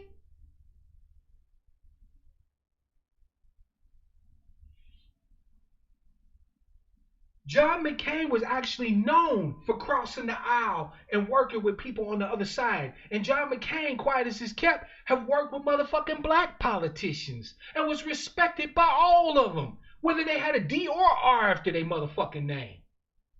But we wasn't supposed to look at John McCain because he's a motherfucking Republican. I'm not voting for no goddamn Republicans. Is that a bitch? We put up with 8 years of Snowbama's bullshit, and we could have had Mitt Romney. It's a goddamn shame. We ain't got nobody to blame for ourselves. I, for one, am tired of being a hoe for the Democrats. I'm tired of seeing my people go out there and gin up all this motherfucking hard-earned capital, all this hard-earned political capital that we have to drag kicking and screaming and scratching and crying out of America, only to throw that shit into the hands of a motherfucker who, when we give it to him, don't owe us nothing. We need our own party. I say we start off with the Greens. All right? Just to get our political acumen in place. Just to get our feet wet, right? Get our sea legs, so to speak. You dig? But I think we need to have our own fucking party with all of our votes tied to our own party. So no more captive to the motherfucking Democrats. No more we can expect a black vote come November. Bullshit you can. What you got on the agenda that's for black people? Nothing? Well, we keeping our motherfucking votes at home. Fuck you. Matter of fact, we're going over here right now to a meeting with this Republican over here, and we want to see what he got to say. You can kiss my ass.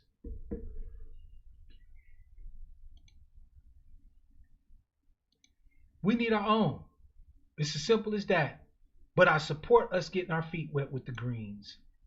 425-296-1980 is the number, fam. What do you think about what I said today? Strongflower is right. If we were to be voting green tomorrow and said fuck the D's and R's, that changes everything. That changes everything. The Democrats would lose their fucking shit. And the Republicans will be like, oh, well, look who just showed up to the party. The Republicans would be like, oh, okay. I see now. Yeah, they getting a little savvy over there. Let's go and see what they're working with. See if we can do something with them.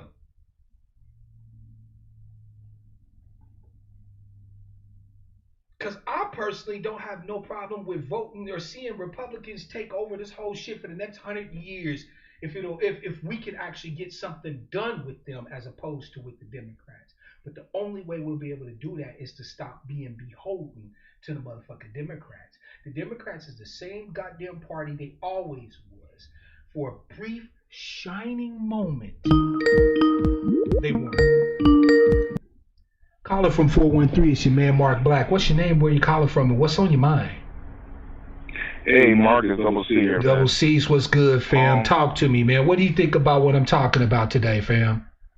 One, you're on fire. Two, I had an argument with my wife about this, and she's like, well, we got to get Trump out. And I'm like, why? He's done more than Obama did. Well, if you ask me. Yeah. I mean, hold on, let me put this on mute. Sorry. Sorry. So I'm like, he said, well, why did he drink before? Is that only the 94 crime bill?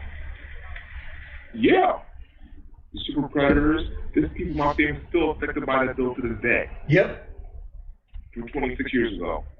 Absolutely. My brother, may he rest, killed himself because he was facing a third strike on some bullshit, on some fuckery. The charge was fuckery, but he was already a 2-time felon. You feel me? Yeah, but then when I try to explain, like, look, a lot of people are locked up on some bullshit charges. So yeah, you get 2 strikes on just being at the wrong place at the wrong time. Get a 3rd strike, you're done. Yep. I know people right now. There was a case in Massachusetts where one lady from Amherst, from the University of Massachusetts, she was taking all the evidence, which got a lot of people locked up. Yeah, we turn over a lot of those cases over.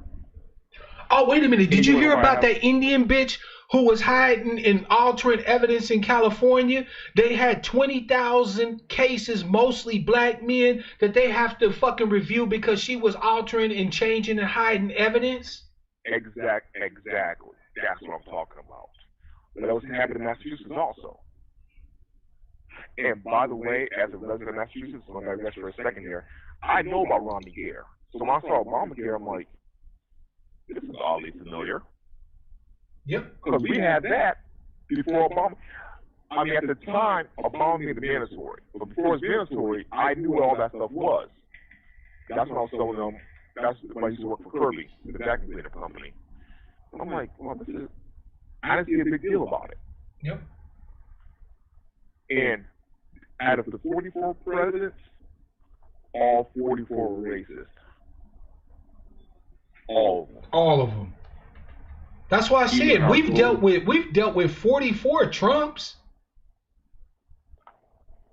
What's so different about this one? And by the way, let's just say COVID hit through Obama or Clinton. Niggas won't be getting no money. Every time something hit, even when George Bush Jr. was in office, I got paid. I'm disabled. I had a hard time getting benefits up until recently. Yep. And I was born with club foot and lymphedema. You know what it is? Look it up. I know what it is, fam. I know you know, or anybody else. Yeah. But I think what I spoke to you is about this behind the scenes. But the point is, I'm doing pretty goddamn good. There's two things that do agree with Trump, but there's two things.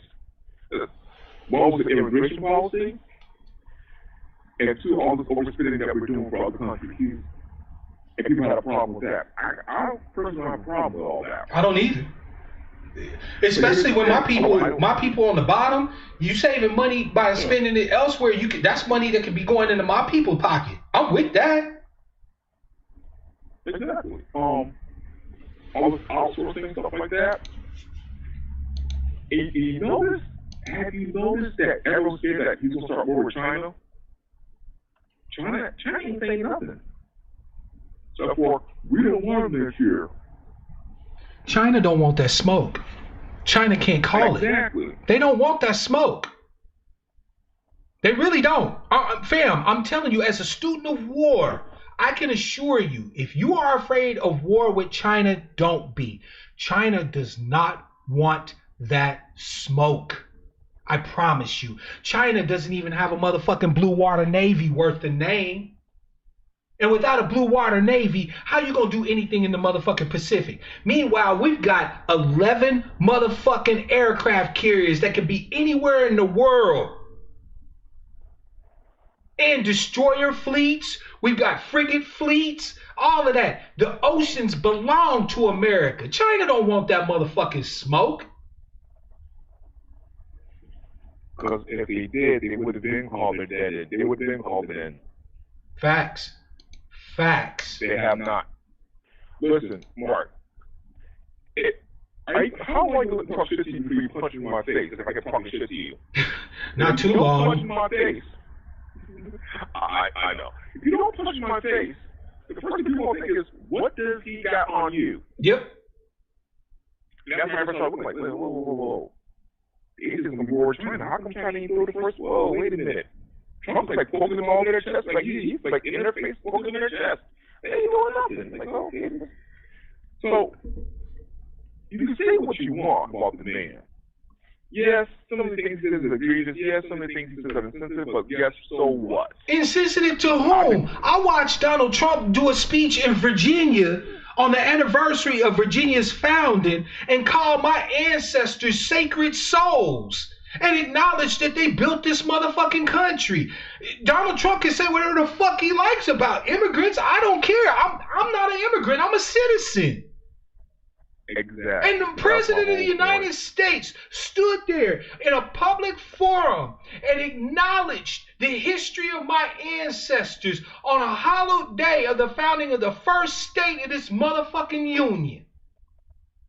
I wouldn't care less what the fuck he said about China or about anybody else.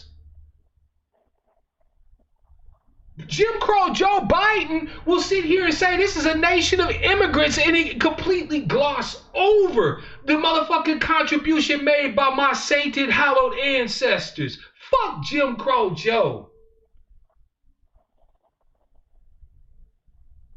Donald Trump acknowledged openly, openly in front of everybody. Matter of fact, you want to hear some fuckery? You want to hear some real fuckery?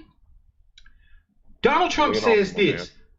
Motherfuckers got up and started heckling his speech. You know who jumped up and started to heckle Donald Trump when he was speaking about our ancestors and our contribution to the country? A motherfucking Latino. Of course. The dreamer?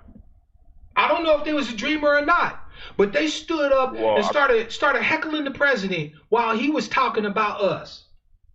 If that don't say what you need to understand about the true dynamic between them and us, I don't know what the fuck to tell you at this point. They're not even bothering to hide it, fam. Exactly. Well, here's the thing, and this is okay. At first, I was all shaky about the presidency at first, but then I had to think about it. If Hillary was president, one wrong move would push that red button. Super predators, every black man being in jail. And I'm gonna tell you something my grandfather told me, and it stuck with me since I was a kid. When I was 6 years old, my grandfather told me by the year 2000, he want every black man to have a record. That always stuck with me. That's true as fuck. And that was back in 1988, before he died. That's the only way they can put us back into slavery, fam, is by locking us up. We know this. If you've seen even Ava DuVernay's bullshit, The 13th, it was a decent documentary. It's worth watching. Because the 13th Amendment loophole is the way to get us back. Mm-hmm. You feel me? They want you to have a record. They want you to be subject to recidivism. This is why when you get out after serving your time, you can't get no goddamn jobs because you got to check the box. This is why they won't re-enfranchise you and give you your vote back. This is why they won't give you the ability to have the common right of every citizen to be able to defend your motherfucking self back. Because they want to keep you locked up. Because once they keep you locked up, then they can do what Kamala Harris did.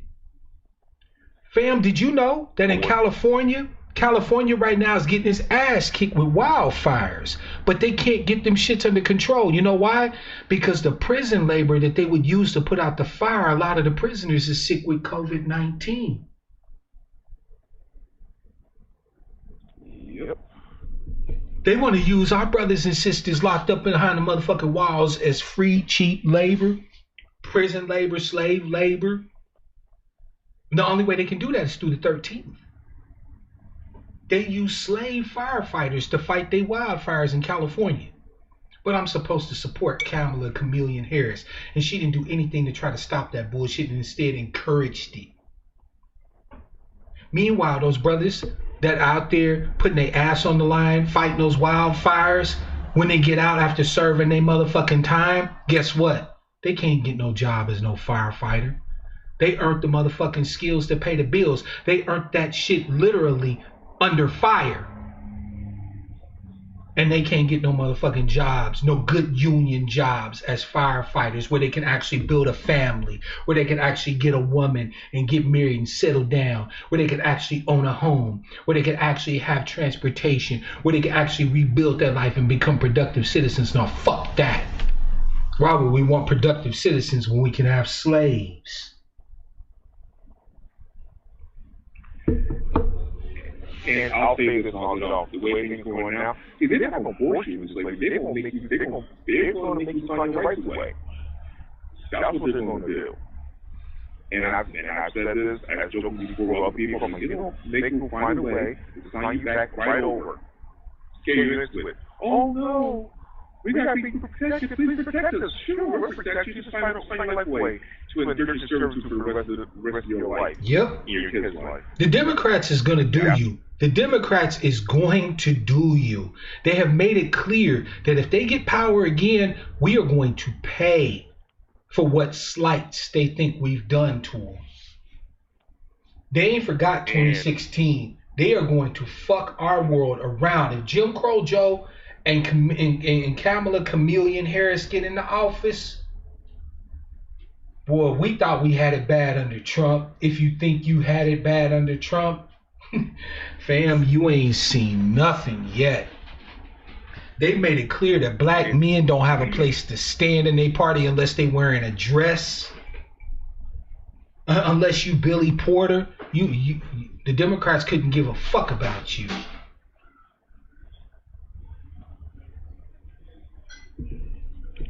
That's real talk. That's very true. Like I said, they will find a way. And she gets the presidency. Let's not have to Joe where he's incompetent or self-happy. If Kamala get the presidency, it's a wrap. Like, we're fucked.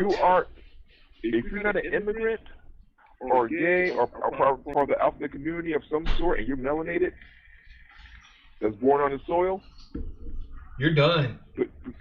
Bend over, clench your cheeks, and kiss your ass goodbye. And watch all hell ring loose. Especially if you were heterosexual black male, man, kiss your ass goodbye. And I couldn't agree more, brother C's. I have seen this coming. I couldn't agree more. You should see the writing on the wall already, but I couldn't believe they had that motherfucker Billy Porter just wearing some sort of fucking dress and singing, you know, that damn 60s anthem or whatever. Like, what the fuck kind of shit is that? The only black people that the Democratic Unite the Right rally had this year was either sycophants or black people that have been suffering, that have experienced some sort of trauma or pain. They highlighted our pain to be able to justify putting them into office. How disrespectful, how absolutely disrespectful they was. Like, if you black and you saw the Democratic National Convention and you're not completely and absolutely outraged, you're lost. You're lost. Whatever happens to you happens to you. You're fucking lost. Because they highlighted our pain. They made George's brothers stand there in a moment of silence and shit and traded on our brothers' blood to justify giving those bastards control of the guns and the butter with no promises at all whatsoever to the people that George comes from. Ain't that a bitch? Everybody get promises from the motherfucking DNC. Everybody. Hell, I wouldn't be surprised if they start promising motherfucking earthworm shit politically. Except us. They keep continually showing us contempt, disrespect, and we lap it up. Their little left-handed compliments where they highlight our pain and then promise solutions to our pain to everybody else. Cease, man, I appreciate it, fam. I'll go ahead and let you go. I got some other people trying to call in, but I thank you as always for your contribution, fam. I appreciate you. I love you. Thank you again, man. Thank you very much, sir. Yes, sir. Peace. The absolute disrespect, fam. When are we going to take our sister Maya's advice? They have been continually showing us who the fuck they are. For nearly 2 generations now, the Democrats have told us who the fuck we are. We're their slaves. They have never stopped seeing us that way. Ever since all them white folks left the Democratic Party to go to the Republicans, the Democrats have been trying their level fucking best to win them all back. Or as Antonio say, chasing the ghost of white voters. Black man, what's good, fam? Talk to us. All right, my thing is this. I think the last statement he made was enough for me. He said, I don't like, that's what he said, I don't like the Latino community. They have a diverse and simplified history or whatever you were saying about them. But when it comes to us, we're just basic, everyday, runabout niggas. Yep. And that really, and I wasn't surprised. I was really surprised about how many more people didn't get mad about that and what he had said. And when I sit there saying that, I'm talking about my family. Mm-hmm. Like, y'all didn't see what he said? Yep. He said, y'all just basic niggas. Like, my aunt turned 90 years old the other day, right? And she's 90, and she's telling all these stories that she can sit there and tell you, right? And you can't tell me that's not a diverse and well-rounded history of being black American for 400 years. Yep. Right? And it was just disrespectful. And then he comes and then he's going to sit there and tell us, you're not black. He's sitting there telling us plain to our face like he said earlier. How? He's sitting there saying plain to our face. How did this motherfucker get away with you that? You ain't black. You just some dumb nigga out there just doing what you want to do. You're a radical nigga, whatever it might be. And Kamala Harris is just as bad because, again, they still told us. I would never just do anything for just black people, but she goes to say, I'm going to do everything in my power And I remember jumping up on the top of that truck. You remember that? She jumped on the top of that truck and said, "I'm gonna get you out of here. I'm gonna take care of you." To the illegals in the fences and whatnot. Yep. Just a big ass game, and we're like just looking like, what the hell is she doing? And on the second point, I remember what's that guy, Chuck Schumer in New York? Yeah. You remember when the Indian people were denied access to America, and he got up there and cried, and he was un-American and so on and so forth. You remember that? Yep. Or how about the sit-in? How about the sit-in that Congress had for the motherfucking immigrants, the illegal immigrants on the border? John Lewis was sitting his ass right there in the middle. Yeah, but they never put them here. They never did that shit for Eric Gardner or whoever else, Tamir Rice or everybody else. It didn't even matter if they came from a state. They didn't do it for them. Yeah. Because immigrants coming from the south of the border, way south of the border. And they didn't do it for them, but you have constituents who have been here, their families have been here for generations paying taxes, and you didn't do any kind of protest for them like that. Absolutely. You got Amy Klobuchar showing up at George Floyd's funeral, and Amy Klobuchar could have motherfucking did shit against the cops when she was in motherfucking Minnesota and didn't do shit. Disrespect, just constant disrespect. All Harris has every opportunity to sit there and say, hey, I want body cams, and sit there and say, you know what, we don't need to see what they're doing. They're all good cops. Yes. You have to be everybody's talking about this transparency. Barack Obama suggested that. I'm going to be so transparent, y'all going to be able to see for days and days and weeks and months ahead.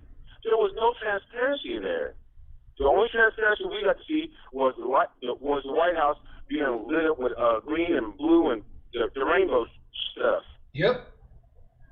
But not never one time did he ever sit there. He sit there and said the cops acted stupidly, and then he backed out on that so goddamn fast, like a goddamn, I don't know, like a worm going back into a hole. Like what? Yep. And like he said, he backed out on Jeremiah, right? He backed out on everybody he could from Chicago who built his reputation up. All y'all who built my reputation up, I don't want the National Convention now. I don't need y'all no more. Yep. Because I done said, we're not one America, we're not black America, we're not white America, we're not Latino, yellow, green, we're just one America.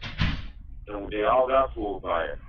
When they all got fooled and sipped the soup, people was falling out after that. Mm-hmm. And that's the biggest problem I have, because when it was all going down, I told my cousin, I said, this guy, Barack, is about to take this. Who is this? And he wasn't even watching it. Tom Hartman was talking about Kamala Harris and saying, oh, this is a great black African-American woman to come out of California. I said, Tom, I called the show that day. I said, Tom, she's not even from here.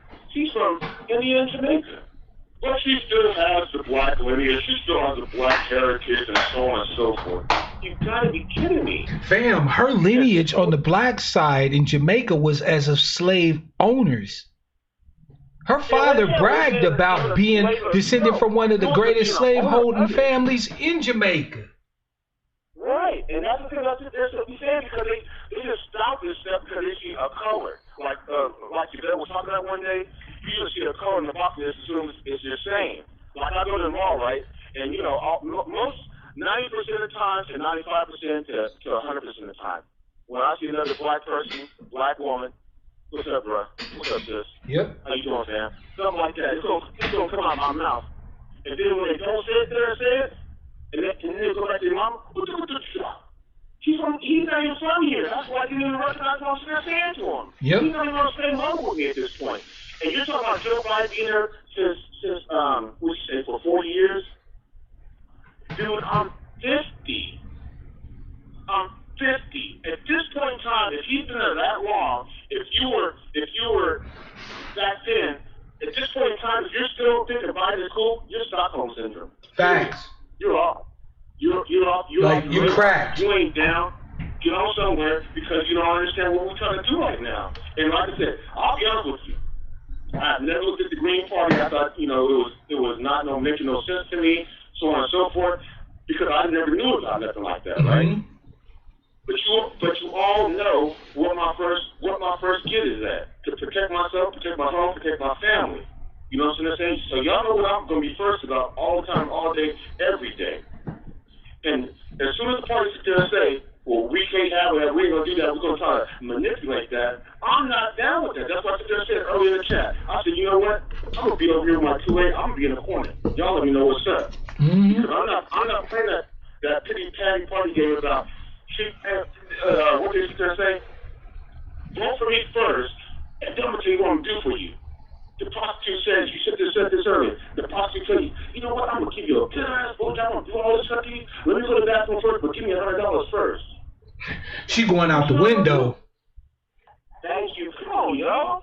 This bad right here, they talk about this election is so important right now. No, it's not the election, it's the bag that we all going to get.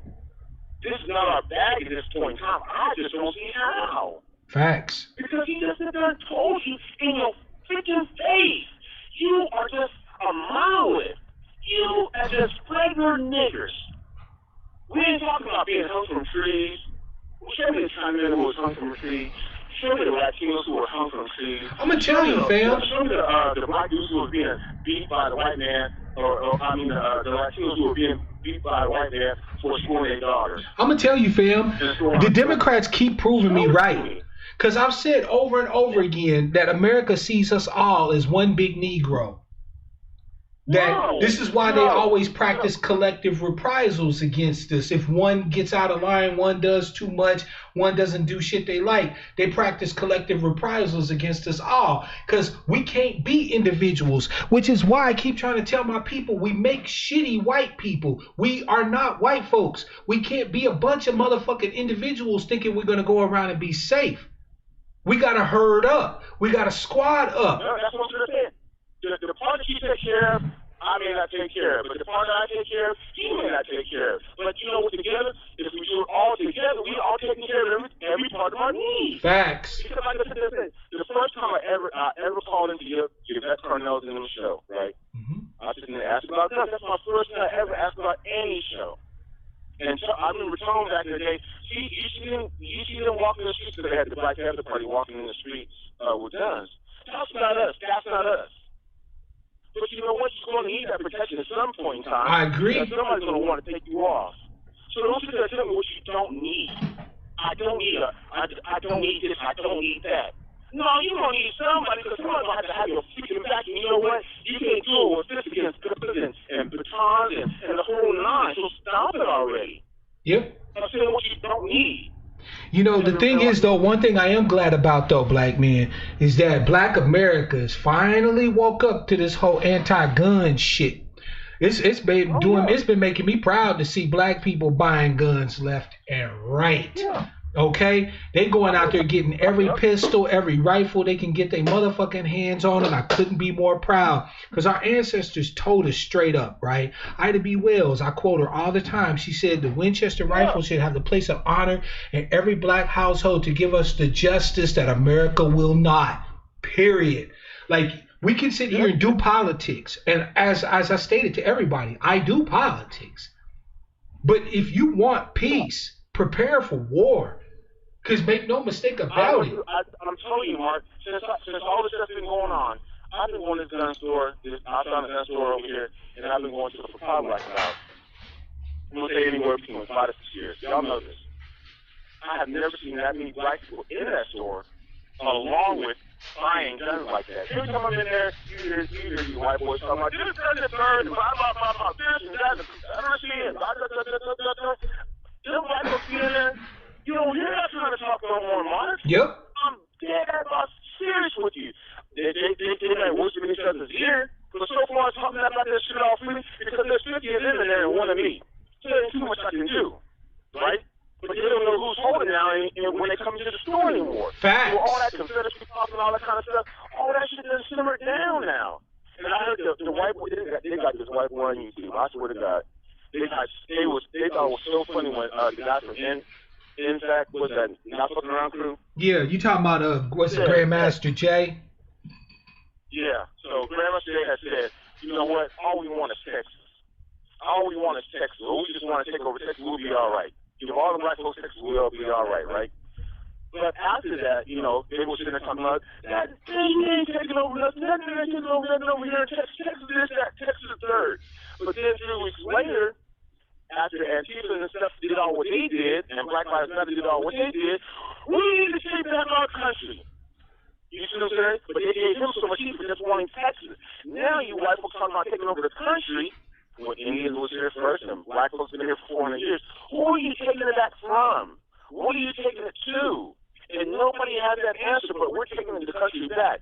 Taking the country back to what? We already know. That's why Biden talking about nothing's going to change fundamentally under his administration tells black people everything they need to know as to whether or not they're going to support him. When has normal ever been good for black folk?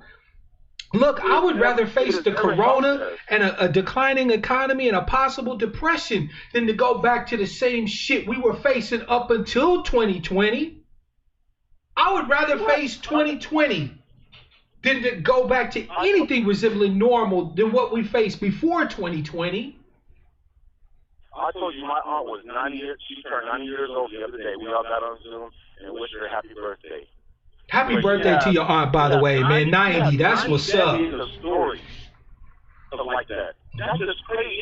You have 90 decades of a person who sends out each part of 10 centuries, 10, for 90 freaking years. God damn, man. You got a treasure. And like I say, but the fight is hard enough, right? One for being a woman and one for being black. Not people of color, not that woman of color, BS.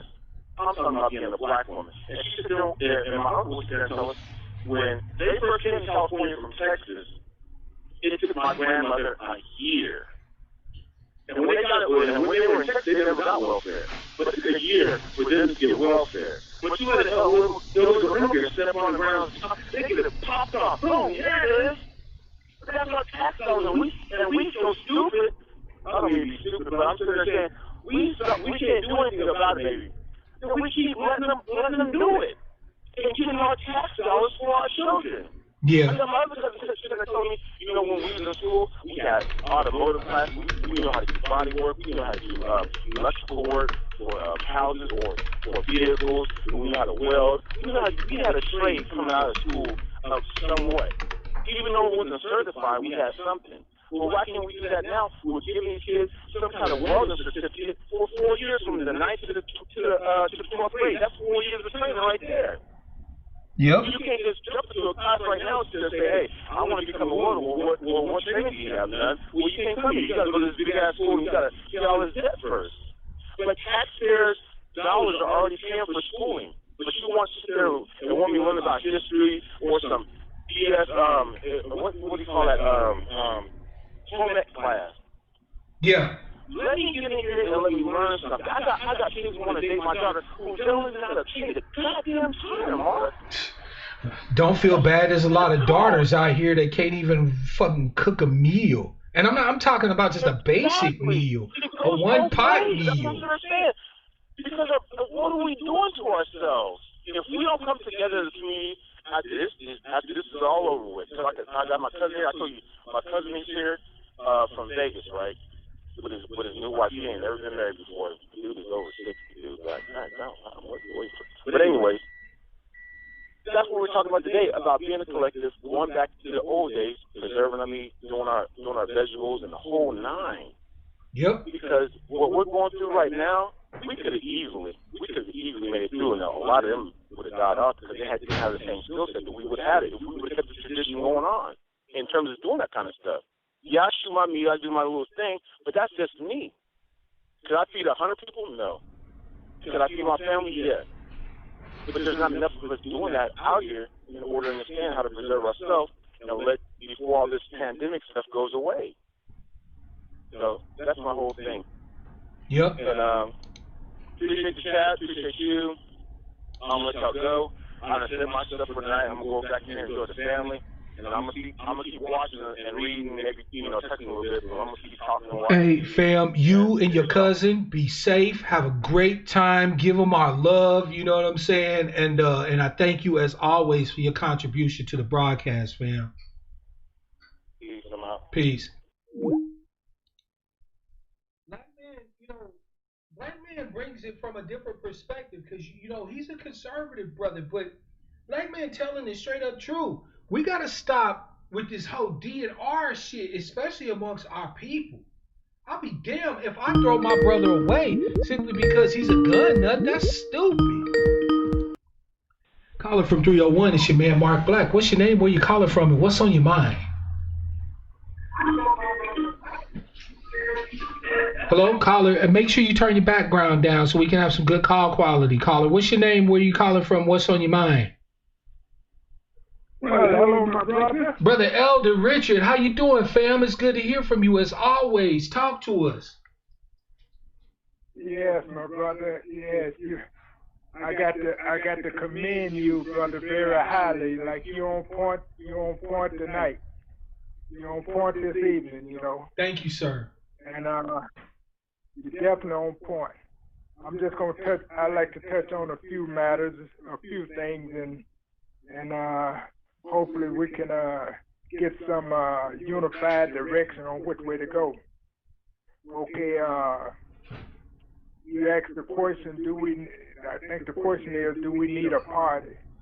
I think that's the central question for tonight. Do we need a party? Do we need a party of our own? Yeah, do we need a party of our own?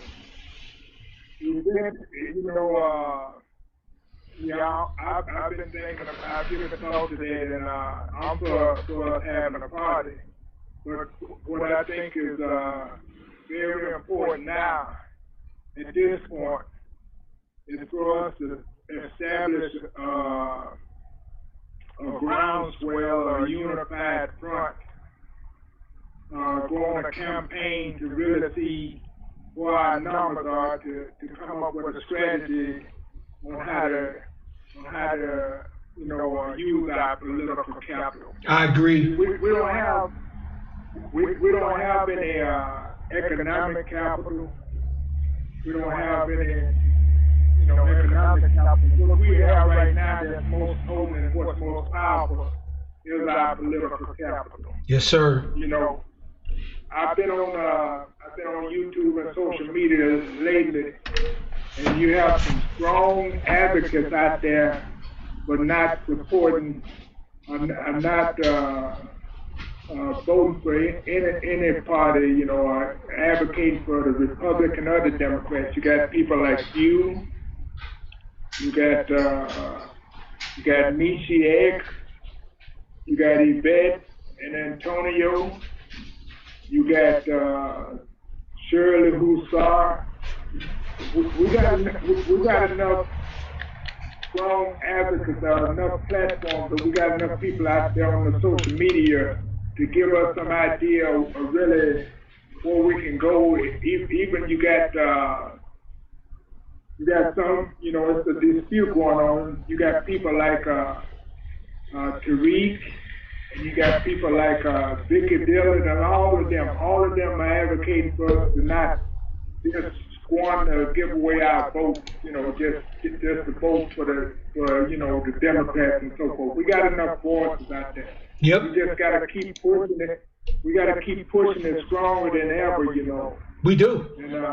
And Brother Richard, you already know where I stand as far as that goes. To me, the key problem that's holding us back is the refusal to accept the identity of who and what we are. I watched a broadcast of a brother, I'm not going to name his name, right, because I respect him even after this bullshit-ass broadcast he did, but I watched a broadcast of a brother who spent a whole bunch of time dissing the idea that we should identify with the slaves and talking about the legal standing of black people on this, and calling yourself black means that and this, that, and the third. And I just keep thinking to myself, in point of fact, it really ultimately doesn't matter what identity we call ourselves. Like, I know some people, say FBA, some people say ADOS, some people say DACS, some people say, DOAS, and so on and so forth, right? But the thing is that at the end of the day, in order for us to be able to make collective moves, we have to actually see ourselves as a collective. In other words, you won't do anything with me politically or otherwise if you don't see me and you and our interests the same. And that's why lineage is so important, because without the understanding of the shared lineage, right? The understanding of the shared heritage. We got what we got now, which is a bunch of Negroes trying to be everything but the bottom caste, right? You got these Pan-African Negroes that looking to identify with some tribe over in fucking Africa somewhere. Then you got your bootlicks who just want to be white. They don't give a fuck what happens, Brother Richard. They just want to be sidled up next to, be happy with whites. They want white acceptance. You got people who tell us that we need to pay attention to the Latinos and the Asians and see how they succeeding in America. So we supposed to become bootleg Asians and Latinos and immigrants. Everybody at this particular point is trying to be everything but what we are, which is the descendants of the enslaved peoples here in the United States of America. And until we accept that lineage, Brother Richard, that critical mass that you're so desirous of, and I am too, won't be there. Yeah, I totally agree, my brother. We've got to accept who we are. Without identity, if you can't identify, you can't recognize, it doesn't resonate what you are or who you are, your lineage and stuff. If you can't hook up with that, then what direction are you going? You just like, you're like a lost sheep, Exactly. I mean, how can you advocate for me when your home in your heart is in Africa? Right? Like, I used to fuck with Brother Isaiah Washington real heavy, right? The actor. Yeah, I know. Right. I used to interact with him a lot. I've even, DM'd with him back and forth on Twitter. We talked about things that we have in common. I respected his stance on Trump and the whole 9 yards, right? But I remember watching some of the stuff in his timeline, and he was adopted by a tribe of Mende back in Africa. And I kept thinking to myself, can I really trust this brother to have my best interest at heart when his heart is with the Mende people that said that he's a part of their tribe, right? And it's not that Isaiah is a bad brother or anything like that. He's a bad person or bad human being, or that I'm ascribing malice to him. But because we don't share according to him, not according to me, but according to him, his lineage, he's traced his lineage, he believes, back to the Mende people in Africa. Can I truly count on Isaiah when it comes down to brass tacks to be an advocate for me and mine? Will Isaiah see me and my interests the same as his? Right? Because at the end of the day, if he's a member of the Mende people, shit goes sideways here in America. Isaiah Washington isn't without means. He could just break camp and head over to whatever Mende land is over there in Africa, and they'll be like, brother, and they'll take him in, right? So the thing is that before we can really make any moves, I put the information out there, Brother Richard, but before we can make really any moves, it is key for us to agree on our identification, on lineage, right? Like, I understand that some people feel some sort of way about the fact that we descend from enslaved peoples, right? I understand that for some people, thank you, Sister Toolbox, peace to you, by the way. I understand that some people look at the enslavement of our ancestors with shame. Right? But the shame isn't on our ancestors, right? That's like if, God forbid, a person is raped, right? The shame of the rape isn't on her or him because of them being the victim. The shame of the rape is on the rapist. You dig? The shame of our ancestors' enslavement isn't on our ancestors. It's on the people that enslaved our ancestors. And we need to get past that idea that somehow or another tying ourselves to the enslaved disempowers us. It doesn't. It actually is one of the greatest weapons that we have available for anything that we want to do. But until we see that, a lot of the things that you desire the unification, the linking together, the common action on common goals will forever be elusive, because Yvette and Tone told us lineage matters, and that was the truest shit, regardless of whether you agree with them politically or anything else. For the fact that lineage is the most important thing, I am forever grateful to them for that. Because it has been my greatest weapon, my greatest tool in my advocacy for my people.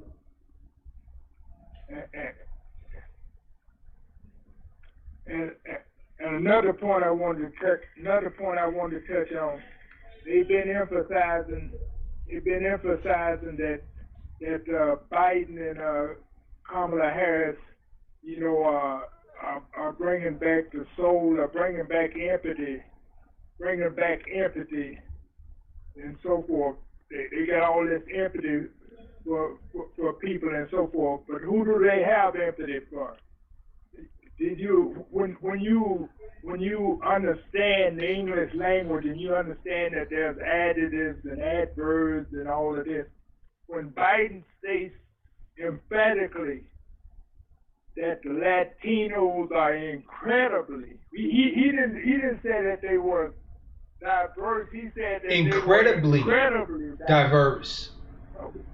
Incredibly. He said incredibly. He said compared to the ADOS or the Black Americans, he said that the Latinos was incredibly. He put emphasis on that. Yep. And when he was pushing the crime bill through in the Senate and so, when he was up there talking and so forth, he was talking about his grandmother, his mother being hit in the head by who he was referring to, an Adolf's brother, somebody that Adolf's brother, somebody, that he has emphatically dissed us. He has emphatically advocated. He has just diverted when they asked him a question about reparation and so forth. It's just as though it didn't even resonate that he was talking about Mr. Reparations for Adolf. He just went on into the immigration thing and talking about what the immigrants have. That's what I'm stressing. So forth. Like, this shit was ridiculous, Brother Elder. You saw that, right? During the debates. He was specifically asked about reparations, and he went on a fucking tirade about how immigrants are treated. Right. He's just time and time again, he doesn't have any empathy for us. He doesn't have any empathy. We as Adolf people, we got to realize, like you said, we got to realize Biden, as Cliven has said, yes, we know, Adolf knows Biden. Yeah, we know him. Yeah, yep. And Biden has shown what he is to us and has revealed his whole card and so forth. What he is. That's right. Biden has showed us his natural white ass for 40 years. We know Joe.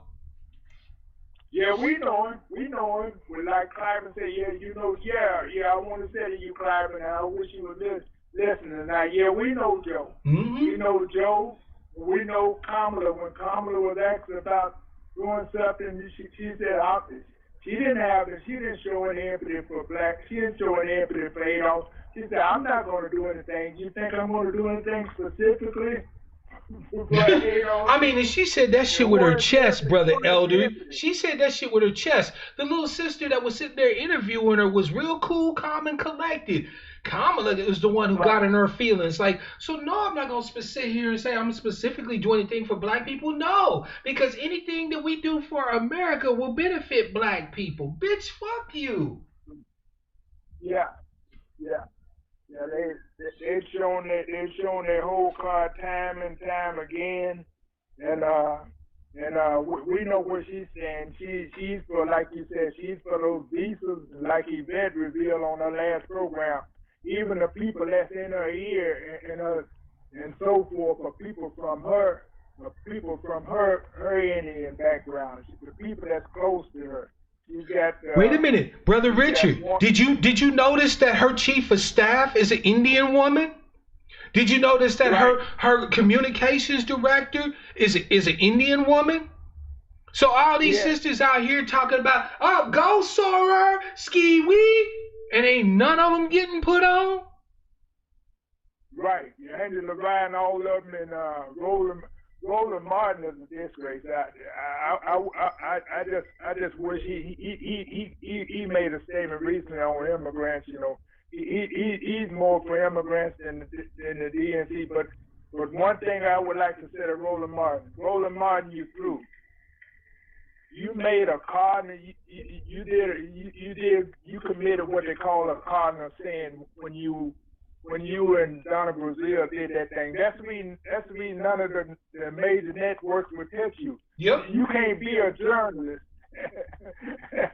You can't be a journalist. A journalist is supposed to be objective and supposed to be reporting on stuff and do what you and Donna Brazil did. Brother Richard, the NABJ, right? The National Association of Black Journalists, right, had an issue with CNN, okay? They want CNN to hire more black journalists. And they called for a meeting with CNN, right?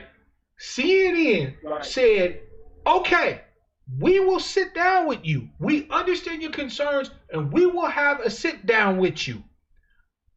But Roland can't come. They specifically called Roland Martin out by name and said, we will not meet with him. They were willing to hear anything the NABJ had to say. But they would not have shit to do with Roland Martin. He knows these groups. He knows these groups. Yep, Roland Martin is finished. But look at Roland Martin ain't the only one. All these motherfuckers advertising for jobs. Like, I'm telling you, you think we've been having to deal with bullshit from Joy Ann Lomina, right? Joy Reid, up to now? We're going to have to hear this bitch all the way up to November when Jim Crow Joe hopefully lose. Because she right now is angling for a job in the Biden-Harris administration. So she's going hard in the paint against our people, right? She's already talking shit. And she's talking big cash money shit. She done declared us bots already, you know. She done said we were bots and, and everything. But no, I'm saying, fam, even now, and see, they gave her a bit of her promotion, right? So Joy Ann Reid's got this news show and shit that she's doing now. So she's feeling herself. She's smelling herself right now. So she on her show talking real slick and clever when it comes to us, saying that, you know, we're still instrumental in trying to, you know, squelch the black vote, and a lot of the heat that's going to come at Kamala Harris is coming from our quarter and this, that, and the third, right? Trying to placate her little pale-skinned liberal audience. You know what I'm saying? So we're going to have to eat that motherfucker's lunch again, right? Joy Ann Reid is going to have to get it again because she obviously didn't learn from getting all that smoke the last time. And we're going to have to keep slamming everybody. Like, at this point, ADOS, we need to be anybody killer, right? Anybody can get this smoke. Because at the end of the day, we don't have a horse in the race. Trump or Jim Crow Joe don't matter to any of us. Both of them. Look, Jim Crow Joe is actually in some ways worse. So there's no way in hell you can expect this. He's worse. We might as well face it. And I'm gonna say a couple of things, and then I'm gonna let somebody else come on. All right, brother. Come on, and I'm gonna say a couple of things, and it's not gonna take me long to say what I have to say. Eight old sisters out there. The Democrats are trying to divide you from your eight old brothers. And we know it's an adage, it's a proverb that a house divided cannot stand. We cannot fall for this hokey doke that the eight old sisters are more important than they lost brothers. We got to stand together more so now than ever. Yep. And also, as our brother Malcolm said, we cannot continue to go around here trying to love somebody that don't love us. We can't continue to do that. We cannot continue to do that. My brother, stay on point, and Mickey actually has come to the East Coast. I wish he would come to the East Coast, like the power. I wish you, Shirley Hussard, the brother out there, Dr. T. Hassan Johnson. He's a pretty positive brother. I love Dr. Johnson. He's a good brother. We got some strong voices out there. All y'all got to do is just get on this major campaign and unify us and get the numbers up and so forth. I'm working on it, brother. I'm working on it. I appreciate your love. I appreciate your trust. May I never violate it, and may you hold me accountable should I ever do. Okay, my brother. All right, brother. One day I just pray that we'll be able to break bread. Yes, sir. We will one day. I promise you. Okay, my brother. You take care. You too, sir. Peace. Caller from 804, you've been hella patient. Thank you for calling. It's your man, Mark Black. What's your name? Where you calling from? And what's on your mind? Ben, Virginia. What's good, brother? Talk to us, fam. Brother, let this be the last title that we take. If we can agree on this one, even if we, I'm almost to the point if we don't agree. If you know, Negroes know who they are. Mm-hmm. No matter what title they want to be up on, the Hebrew Israelite, Black, Nation of Islam, AUS, DOS, DOA, right. Whatever. Look, FBA. Let's just agree that, okay, you come from slaves, right? Okay, good. In the story. Let this be the last fucking thing. Mm-hmm.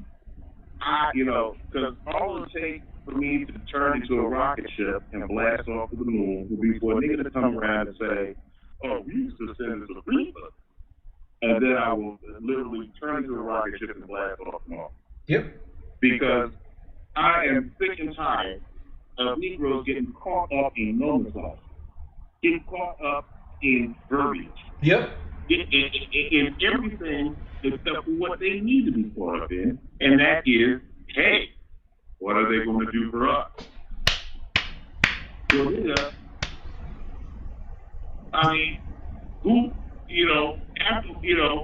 if anyone from the outside looking in, with all these different names and labels and titles and shit, mores and this and that, they will ask, well, who the fuck are you? Facts. So, we just let this be the last one. All right? Whatever your religious preferences are, I don't care. Whatever your, your particular dogma is, I don't give a damn. Let this be it. Thank you. That's it. Fam, I'm right there with you. Like, if you notice, man, I greet everybody with their specific greeting. If they say shalom, shalom, they say salam alaikum, peace, namaste. I greet them where they are. They're all my tribe's people. I don't give a damn about their particular brand of faith or how they live or whatever the case may be. The only thing that matters is our family tie. We are lineage. That's it. Let's just agree on that and move forward into the progress. We are so busy trying to escape the horrors of our history. I get it.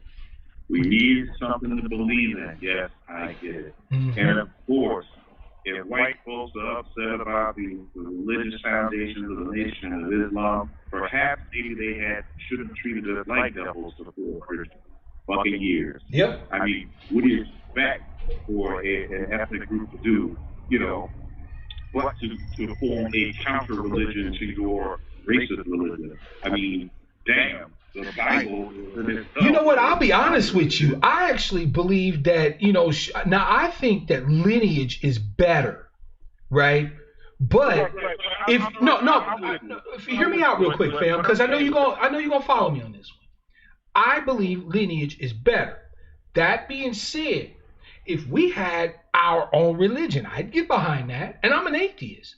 If we picked our own gods, our own pantheon, our own, demigods, our own origin stories, or had our own books, worshipped at our own temples, and wore goofy fucking hats. If that was what my people wanted, I'd be on board 100 motherfucking percent. 100%. Period. Point blank the end. The thing is that the unity has to come around something that transcends our individual differences, right? Because black people, like you said, we get too caught up in, and there's actually a real term for what you're describing, fam. It's called the narcissism of small differences. What black people do is we take small differences and we magnify them. We make them deal breakers, like what God you worship, or what clothes you wear, or what, other language you might speak other than English, or something like that, right? Or what you eat, or where you from. We take these minor differences and we blow them up. We magnify them so greatly that we can't connect because of these small differences. We become narcissists based off of these small differences. And you saw what happened to the mythical character Narcissus. He fell in love with his own reflection and died sitting right there at the edge of a lake staring at himself in the water. And that's what happens all too often with us as black folk, right? We look at this brother's religion and be like, I can't fuck with that nigga because of his religion and this, that, and the third. And somebody else, I can't mess with them. They do this. And then we end up blowing up those things. And like narcissists, we sit up there and ended up staring at our own self, a reflection of our own self being bounced back to us from the world. And we die. And we never get nowhere. Right. And I'm with you on that. I just think it's we've broken ourselves into groups because we are ultimately we are hurt. We have this sort of, we don't know this, but I think it within itself. We have a sort of derangement that came from our enslavement that still wants us to the very end. Yep. It's sort of a mental derangement that, where we find all sorts of spiritual systems for, escapism or faith. I shouldn't be that there, but, or faith, whichever way you want to look at it. Fine, if you want to believe in, the Baron. That knocks up out. You want to believe that you're the chosen people? Fine, I'm with you, Shalom Aleichem. Narcissism of small differences. Fire. Where we're going to have to do something other than nomenclature and spiritual building. I agree. I couldn't agree more. Like at some point, and this is why, if you notice, fam, whenever I discuss religion, because I do discuss religion on my channel, I don't shy away from the topic. I don't believe it's a taboo topic. But when I discuss religion, the only thing I actually care about when it comes to religion is a theology of liberation, a theology of elevation for our people. I don't care what God or aspect of God you believe in. I don't care, how you interpret, the world through a spiritual or religious lens. All I care about is that at the end of the day, heaven for your people is at the forefront of your mind. Because if you desire heaven for us, then you will work to bring that to pass. If you believe that God brought you here in order to bring your people to him, to heaven, you're going to do everything you can to uplift your people.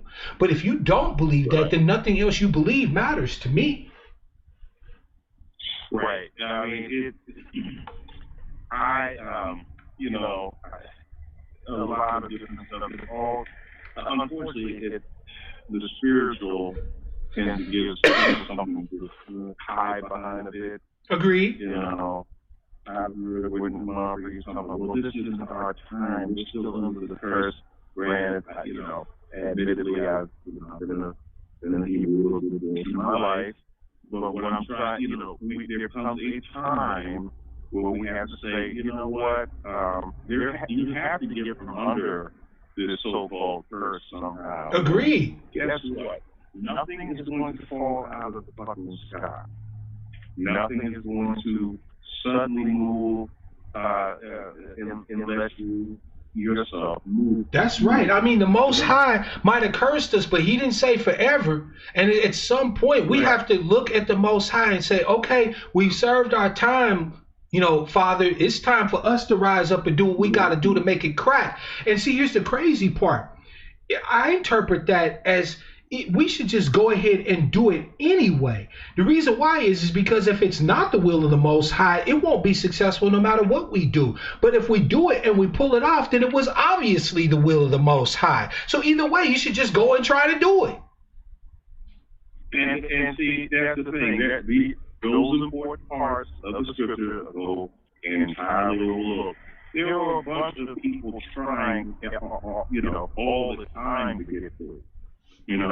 All the time to get from under the oppressor's hand of whomever the oppressor was. Exactly. I mean, I watched David fight his son and kill him and do all this other shit, but every single time he kept turning back to the Most High. He's like, at some point God's gonna be done being mad at me, and I'm gonna keep fighting for his favor until I'm not here no more. That's what you do when you under a curse. If you believe you under a curse, then you keep fighting for God's favor until you get it, until you see the evidence that the curse has been lifted. But you can't say we curse and just leave us there. That doesn't work.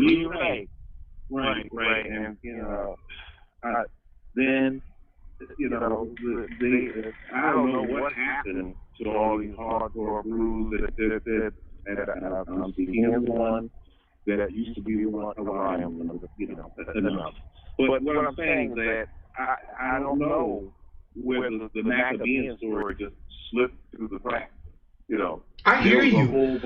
But you know what though? There's some Hebrews out there, fam. There's some Hebrews out there that's on it. Like I really mess with heavy the Watchman and Sister Deborah Yah. I really like them a lot. As a matter of fact, I'm not even ashamed to admit I've learned a lot by watching their content and things like that. I don't consider myself a religious Hebrew, but I can even accept that we might be the tribe. You know what I'm saying? We might be the lost tribe of Judah. That could make sense to me. Like I'm saying that as a man, I can appreciate that stance. It's not something that if you came to me and said, brother, we Judah, that I would look at you and be like, well, you crazy. No, I can ride with that. No, you see what I'm saying? Right. I'm not putting forward on it. Like I said, I've lived it. No, but my point is, fam, is that again, it ultimately is about the identification, right? So I appreciate the brothers and sisters, my Hebrew brothers and sisters, that are sharing the idea that, hey, we need to get our identification straight. We look at this evidence and it points us to the fact that we Hebrews. I can appreciate that, right? In other words, they're at least on the right track to a certain extent. They understand that whatever we're going to get out of America and out of being on this planet is going to be closely tied to what and whom we identify as. That makes sense to me, right? If they believe that the history of Judah is our history, I'm with it. Right. Well, my gripe is, the additional, the Mexican, Puerto Rican, this, that, and third. Man, everybody that I know of that I respect that's Hebrew understands that 12 tribes chart bullshit is just that. It's bullshit. Even I come to say that, hey, I'm not really with that whole, Puerto Ricans is Gad and Argentinians is Issachar and all that other bullshit. You know what I'm saying? Look, I'm trying to get our identity straight.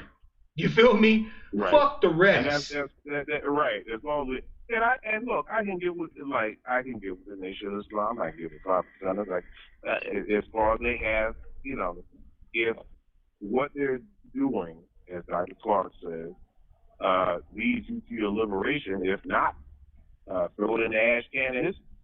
If it gets you to your liberation, thank you. Yeah, You keep that faith. Let me tell you something. If our Hebrew brothers and sisters are able to help us to get to the point to our liberation, I will fall to my knees with tears in my face, running down my face, and throw my hands up to the Most High and give praise right along with them. Believe me when I tell you that. I hear you. You feel me? I hear you. Yeah, I hear you. I want a theology of liberation. Look, if your God, if your theology again, isn't leading us to our freedom, I can't fuck with it. Hey, look, if that is, I'm with you. And I'm not trying to make, how should I put it? I'm not trying to make a, I'm giving constructive criticism. Of course. No, of course. Because you know what? Like iron sharpens iron, right? Right. I'm not out here trying to bash this faith or bash the lineage or bash anyone who, but you know, we have to come to we have to come to the realization that many of us and the Christians, you know, we have good Christians, solid Christians out there too, Mm-hmm. that you know that the Most High is actually waiting on us. Yeah. It's not you know, we're not you know, he moves as we move. You know, one of the worst scriptures I've ever read has got, and it's used in such a ridiculous manner, is the Lord says, vengeance is mine. And, you know, that has been the sort of thing that they've kept black folks at bay with. Yep. You know, oh, well, if you're acting out of vengeance, don't do that. No. Shit, I don't interpret it that way. I interpret it that the Most High works through me. So if I take vengeance, it belongs to the Most High. That's right. Every time you see vengeance being taken out of the scripture, it's usually through a man. Thank you. I look at Joshua. Joshua was whooping the pants off of motherfuckers in the name of the Most High. You can't tell me that God see a problem with us fighting for ourselves. That's right. So that's those are the sorts of things that we need to do away with it in our mentality. Yep. We have to not be deranged around certain dogmatic interpretations. But you know what though, brother? I'm gonna tell you, there's, like you said, there's some solid folk who are believers of all stripes who understand that at the end of the day, whatever moves that God, Allah, the Most High, Yeshua is going to do, they're going to work through us to make that happen. I believe that a theology of liberation is not only coming more to the forefront, but it will soon be a theology that, regardless of our embrace of specific religious ideals or whatever the case may be, all of us will ultimately end up sharing. I truly believe that. I truly do. Because I'm seeing the evidence. I would like to see that too. Yeah, I'm seeing the evidence of that with my angry sheep. We are Hebrews. We are Moors. We are atheists. We are Buddhists. We are, I believe I even got a Hindu or two in here, right? It does not matter. When it comes to us and our shared lineage, our shared heritage, our shared justice claim, fam, we all on the same page. God is leading us all in the same motherfucking direction. You feel me? So I see the evidence every time I do a broadcast. You feel me? Of the power of this connection, this tie that spans the ages, that spans generations, that comes directly from our sainted ancestors, our hallowed ancestors. You feel me? So, fam, I wouldn't, if I were you, I wouldn't worry. Because that day's coming. That day's coming more sooner than you think. Well, I'm not worried about it, but it when I hear it, it is absolutely irritating. Maybe I'm sort of expressing a bit of. No, it's all good, fam. Because I get where you're coming from. A little disdain for it. I mean, and I'm not trying to disparage anyone out there, but I'm sick of the word game. Well, what I would recommend, fam, what's helped me is embrace people where they at. I have not turned away a believer or a non-believer. I haven't turned away gay, straight, I have not turned away any of my people. I need all of us, right, fam? How do I know that you, brother, won't be the one that saves us all? You feel me? How do I know that? If I turn you away, if I find a small difference that I'm just narcissistic enough to blow up into a huge deal breaker and turn you away, how do I know I didn't just turn away the savior of our people? You feel me? I can't afford to do that. I cannot afford at this juncture, in this late date and time of 400 years of fuckery in this country. I can't afford to do it, and neither can you. Which means that you're going to have to find a way to embrace your people, all of them.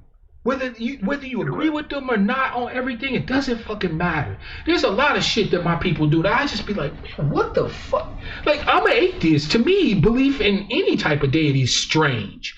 But does that mean anything? No, it doesn't. I will sit there and worship with my brothers and sisters if it means that it increases the tie between us. It makes us most likely to come together and fight for each other and protect each other, defend each other, uplift each other. You're damn right I will. I don't have no pride in this shit. Look, I'm sure there are plenty of Hebrews out there that when Farrakhan got attacked, verbally attacked, we probably, many of us stood up and said, no. Oh, I know that's for a fact. Off of Farrakhan. I know that for a fact. There's a lot of Hebrews that respect Farrakhan. Right. And when the Trump heads were harassing the Hebrew Israelites down here in Washington D.C., I'm sure there were a lot of members of the nation like, nah, hold it. Those are over there. Yep. Excuse me. You don't put your mouth on them. You Thank them you. out your mouth. Thank you. So. Yep. Hey, I appreciate you, fam. You brought a word, man. Like I said, that liberation theology is growing by leaps and bounds every day because. You know, God, in my humble opinion, can't move until we do. But when we do, we will find that God is on our side. Right. We will find out that God is on our side. Always has been. Just was waiting on us to move. Exactly. Hey, fam, I appreciate you. I love you, man. Thank you so much for taking the time to call in today and contribute to the broadcast. You know, you, of course, welcome anytime. Thank you, brother, for taking my call now. Oh, no problem, brother. Peace to you. Peace. Fam, that was a word. You know, like iron sharpens iron. We need to be loving in our correction, but we need to be able to correct each other.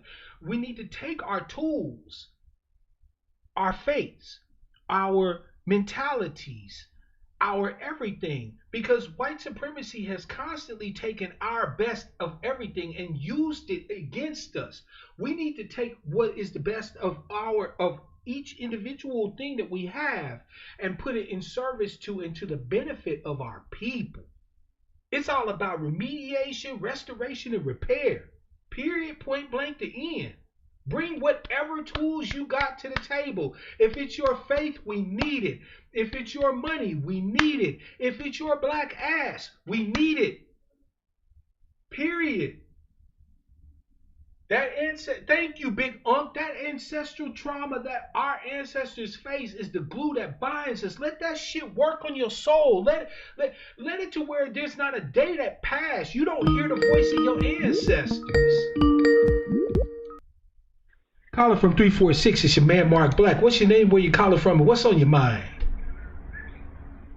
Tazabah. Tazabah, what's good, brother? Shalom to you, huh? Shalom. All praise to the Most High. You know what I'm saying? I watch him, I try. I just want to put it like this, man.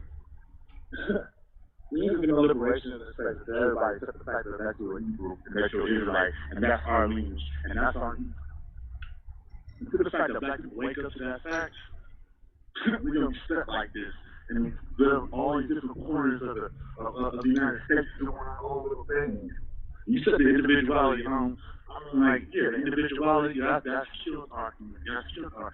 We've been living under someone else's. You feel me? Yeah.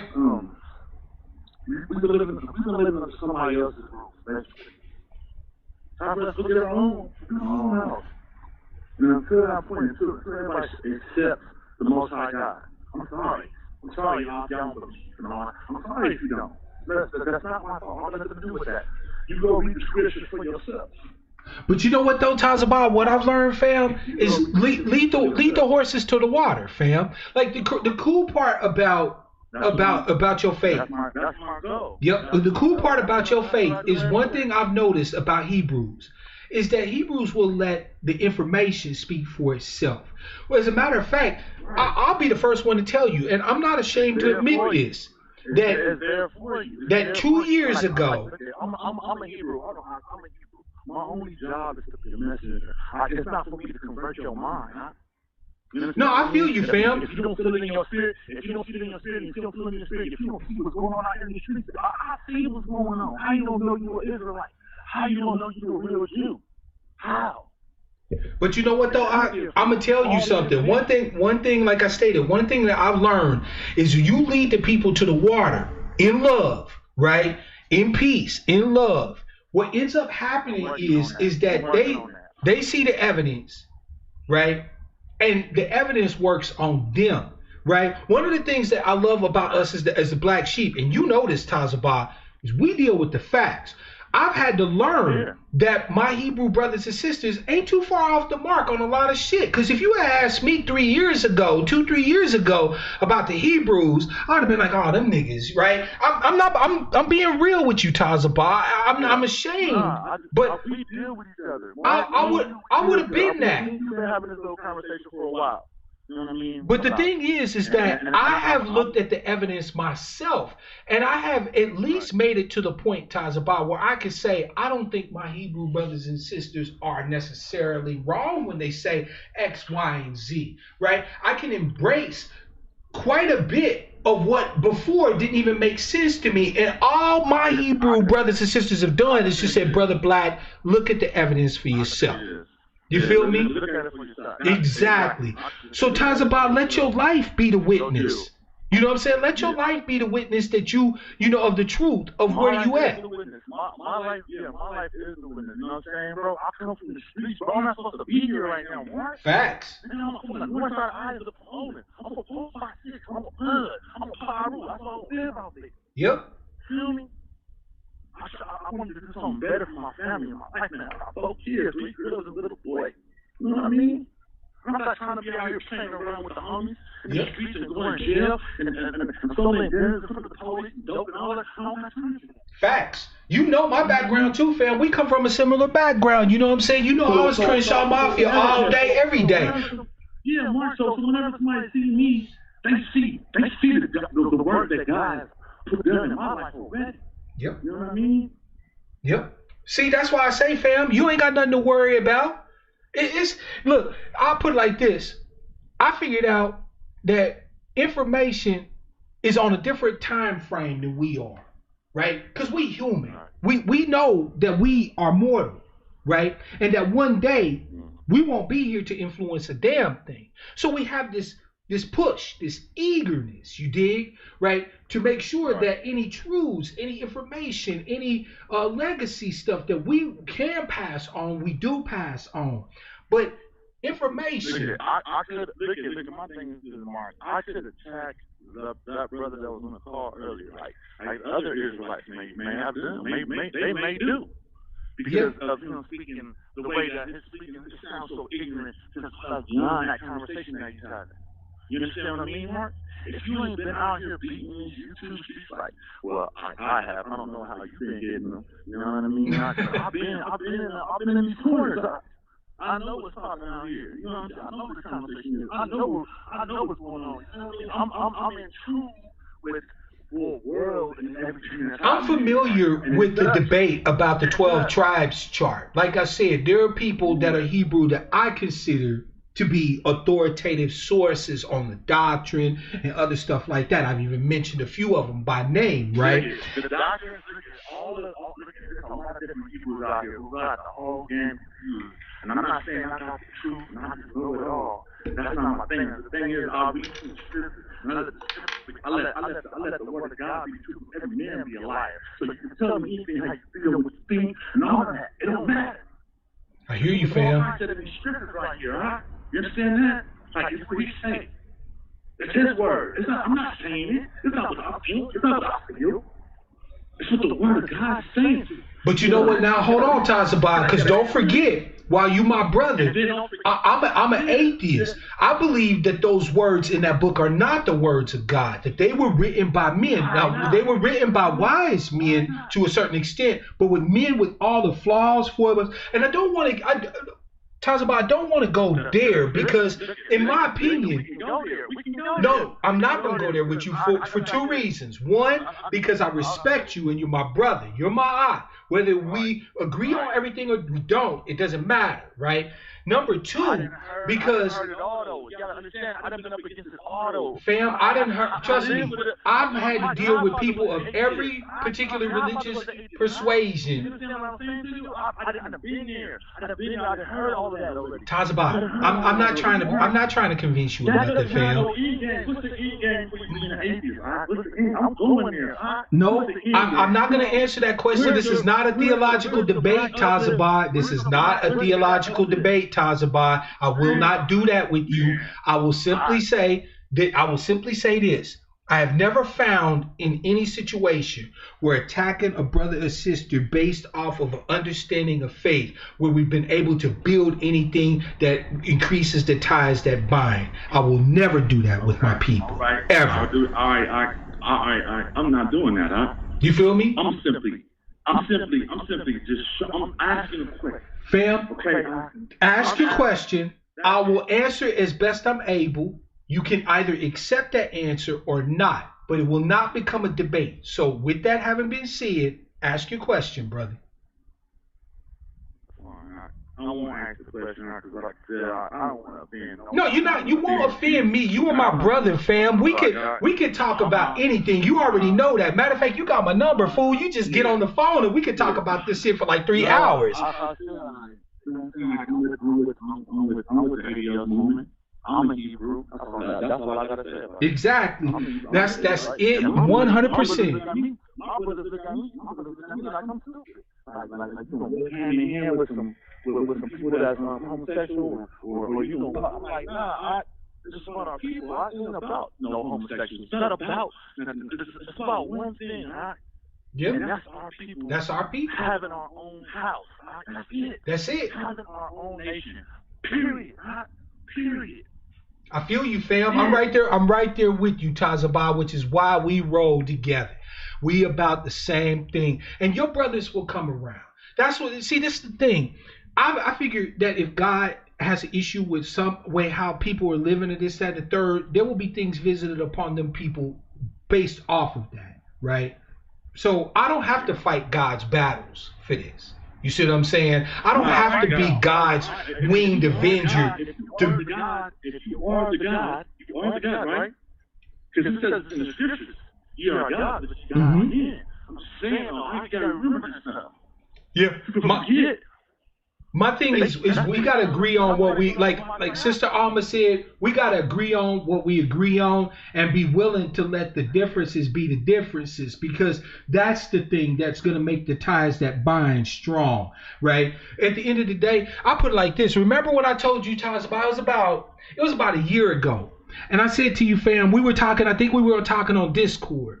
And I said to you, I said, fam, the day we get our due, the day we get our liberation, I am perfectly willing to sit there and have the biggest theological debates with members of every religion and every persuasion until the cows come home. We can make a goddamn party of it, okay? We can have food. You see what I'm saying? We can make it a 3-4 day affair. Until we get there, though, I'll ride with where you at.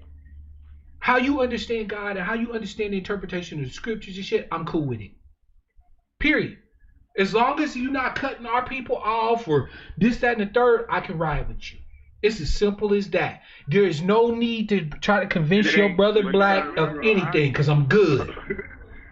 Why can't it be chaos? Why can't it be no order? It's like you want to just be chaos. You know what? Chaos is within the seed. Let me tell you something, Tazabah. Chaos has within it the seeds of order. How do you even make the differentiation? So you say order, right? I say fine. I'm with order. I like order, and so on and so forth, right? Yeah. But how do you differentiate between order without chaos? Chaos is necessary in order to understand order. I'm saying that I'm like, I don't live in their own personal behind the scenes. I don't care about that. Just keep that right? Don't bring it to the forefront and put it on my kids' cartoons and all my kids' shows. No, I hear you on that shit, man. I mean, look, and that's another thing that the Democrats have made it a point to do, is to take all this shit that belongs in people's private lives, right? Like, seriously, I don't really care about a new show called Cuties where you got some 11-year-old sister of mine whose whole aspiration in life is to become a twerk dancer. And you highlighting her journey to learn how to twerk. She's an 11-year-old girl. Let that girl be. You see what I'm saying? Like, we be fighting all these stupid ass battles, but the fact is they keep trying to portray all this fuckery at us. You know what I'm saying? I don't give a shit about Billy Porter rocking a goddamn dress. That's none of my business. If he wants to wear a dress, that's his business. Don't hold my people to be kissing his ass because he got on a dress. He out here popping like it's cute, like he popping. Like, you feel me? Man, that's because, again, that's because them white folks, that gassed him up. This is what my son be. This is what my son be. Come on, man. This place is so wicked, bro. You don't have to tell me, fam. There's a lot of house cleaning we got to do in our mentalities, in our hearts, in all of that. You want them to have the best opportunities for their lives. Period. Point blank. I'm telling you, I don't want them to have. I want the best opportunities for my people. Go ahead. No, I'm just saying I want the best opportunities for my people, especially my babies. You know how I am about children, fam. I don't tolerate no abuse of children. I don't tolerate highlighting children as sexual objects. I don't tolerate physical hitting and attacking of children. Your Bible says you should. Did you see that about the cuties? Yeah, I saw that shit. That shit was a joke. Oh my God. I'll be damned if I let them motherfuckers. Like, I've already been given them smoke on my own. I've been emailing Netflix every motherfucking day. Like, this show is gonna fall or it's gonna be problems. You dig? Because I can't let that ride. I can't let you take and highlight one of my little sisters and try to make her into some sort of sexual object for people. But see, everybody that tried to tell us that this was the end game of accepting all these weird, sexual proclivities. And again, I don't have no problem with how you choose to live in your bedroom. Whatever you do in the privacy of your bedroom is your business. But the thing is that that's your business. There is a norm for a reason. And when you try to get everybody to accept all these different... We don't go around talking about, oh man, I'm heterosexual. That's how I'm ready to do. Like, yeah, I the thing is that you can't tell me that it's a conspiracy theory to believe that the LGBTQIA agenda is a conspiracy when I'm sitting here seeing all these shows that are trying to now normalize what I consider to be hebephilia and pedophilia. And what's our boy name? You know what I'm saying? The greatest Olympic superstar we ever seen, Jenner. Bruce Jenner or whatever. Bruce, yeah. Or what's they call her, Caitlyn Jenner? You're right. Yeah. Which size, whatever. All right, so I'm confused now. I watched this guy growing up. I watched the Olympics. You remember the Olympics stuff? I do, fam. It was like the funniest years. I was like a little kid, so I was so like, oh my God, bro, he's dope. He's doing everything. The USA won. I was little kid, okay? Little kid happy, right? Yep. And then now, he's grown ass me. I'm grown ass man. And I see this brother, or I can't call him a brother, but whatever. It's sad, man. It hurts, man. I hear you, fam. Man. But you know what though? We can't get our people to a place of getting rid of different things that we find, unethical, immoral, and stuff like that until we agree we have a people.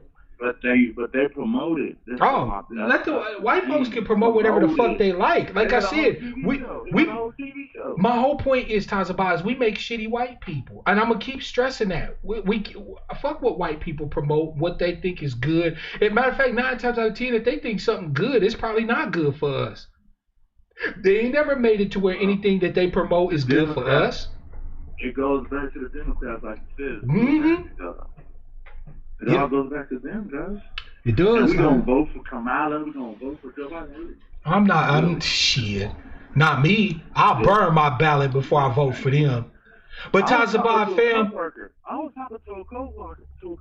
Oh yeah. You got another call for your brother? Yeah. No. It's not that. I'm just gonna try to wrap it up because we've been at it for a minute. You know what I'm saying? But no, go ahead, fam. Okay.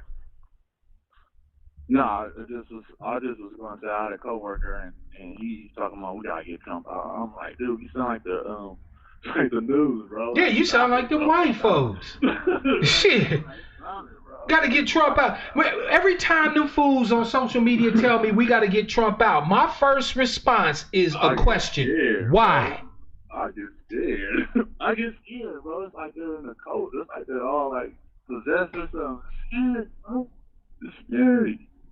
It is scary, fam. But you know what? We got work to do. We're going to get it in.